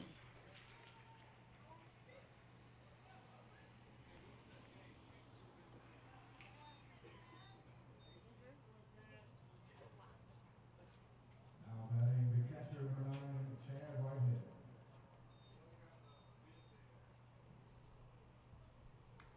Watson records the first out. Chad Whitehead, the batter now. He'll watch the first one, miss out of the zone for ball 1. Whitehead, 0 for 3 on the day, a couple of strikeouts, and also a ground ball out. So 0 for 3. Watson comes to the plate. Whitehead shows bunt, but bluffs and takes it. It's 2-0. Brian Headley would be the winner of this ball game if CSU could close it out here in the 9th. 5 strong innings for him, just allowing 1 run. Fastball misses again, so Watson, in rare form here, throws 3 in a row out of the zone.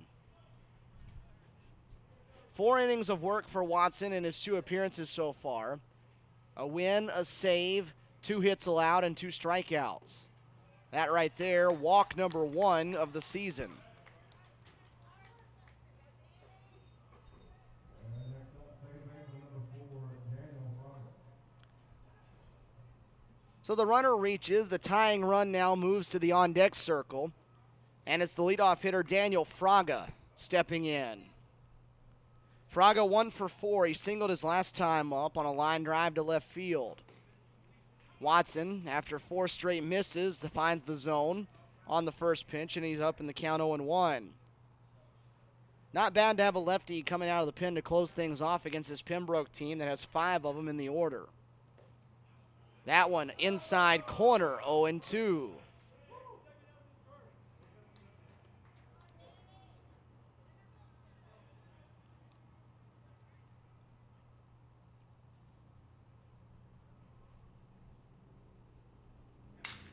On the ground, backhand side of short. Bowers on the run, strong throw.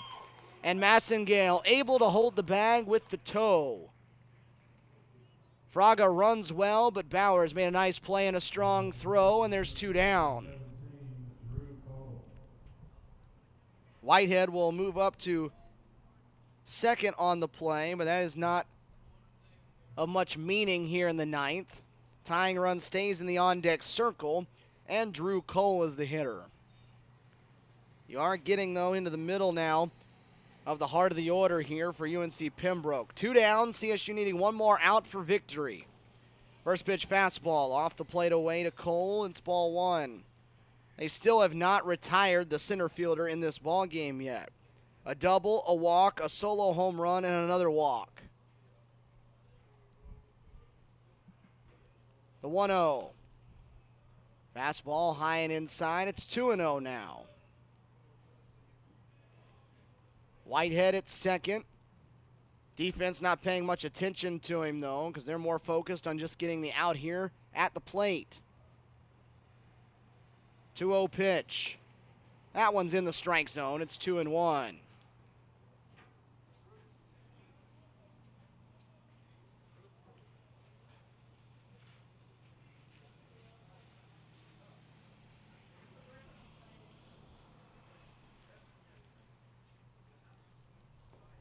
Swing and a miss by Cole, and UNC Pembroke down to its final strike.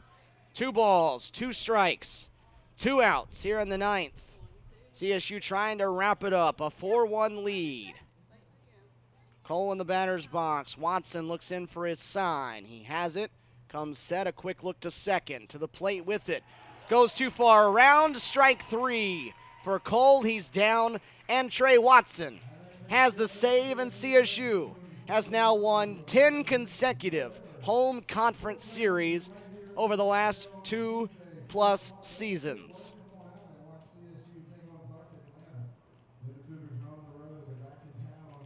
Strong showing this weekend for a CSU team that had struggled a little bit out of the gates this year. They'd lost their first 2 weekend series in the 2014 season, dropping 2 out of 3 to West Alabama, 2 out of 3 to Lynn. But when it matters in conference play, they come home and they take 2 out of 3 against the 23rd ranked team in the country. The Braves of UNC Pembroke walked in here yesterday with a perfect 6-0 record, and they'll walk out with 2 blemishes now on the season as the Cougars take 2 out of 3 from them. Brian Headley gets the win for CSU. He will improve to 2-1. He gives up 1 run over 5 innings, allows 5 hits, walks 3, and strikes out 3. He's 2-1 on the season. The loss will go to the starter, Zach Andrews, for UNC Pembroke. He will fall to 0-1. He gives up 4 runs on 6 hits, or 4 runs on 10 hits over 6 innings. No walks and 2 strikeouts for the right-hander for UNC Pembroke. Connor Pratt comes in and relieves him over the final 2 innings, but 4-1 the final score here from Columbus. CSU dropped the opening game of the series 9-7 yesterday in game 1, but they bounced back 3-2 in 10 innings. They take the second, and today 4-1, a 3-run victory for CSU. They get 2 runs in the second inning as they sent 7 men to the plate. It started with a single by Dustin Averett. Mike McClellan followed with a double. A balk brought home the first run, and then Tim Massengale singled to make it 2-0. In the third, Jimmy Overmars added a little more cushion to the scoreboard as he launched his first home run of the season and the first Cougar home run of the season. Out of here to left field, and to tack 1 more on for good measure in the 6th. Mike McClellan did the same thing as he got 1 out of here to left center field, putting it up to a 4-1 game. The only run of the game for UNC Pembroke coming on a home run by Drew Cole to give Pembroke its only run back in the 5th inning. So the Cougars take 2 out of 3 from the 23rd ranked team in the country, and it's 10 victories in a row in conference series play for CSU, who's now 24-6 in its last 30 games at home against Peach Belt Conference foes. Cougars are back in action on Tuesday here at Ragsdale Field. They'll take on Clark Atlanta at 4 o'clock here at Cougar Stadium in Ragsdale Field. That game not here for you on Cougar Sports TV. The next time you'll be able to watch Columbus State Athletics on Cougar Sports TV will be Saturday. It'll be homecoming here on the Columbus State campus as Young Harris comes to town for men's and women's basketball action. We'll be in the Lumpkin Center, 1:30 and 3:30 the start times on Saturday the 22nd. The next time Cougar baseball hits the airwaves, it'll be Tuesday the 25th. So it'll be 9 days from now. Shorter will make the trip down from Rome, Georgia, and we'll have a single game for you here on Cougar Sports TV starting at 4 o'clock on that Tuesday afternoon. Next up for UNC Pembroke, they'll head on the road on Wednesday, and they'll take on Barton before welcoming in Montevallo for a Peach Belt Conference 3-game series there in North Carolina. A good weekend for baseball here at Ragsdale Field and a strong start to the conference season for the Cougars, who are 2-1 in conference play, 5-5 overall. UNC Pembroke drops to 7-2 and 1-2 in Peach Belt Conference action. That'll wrap things up for us here on this weekend from Columbus, Georgia. For everybody here at Columbus State University and Cougar Sports TV, CSU takes 2 out of 3, and we say so long from Columbus, Georgia.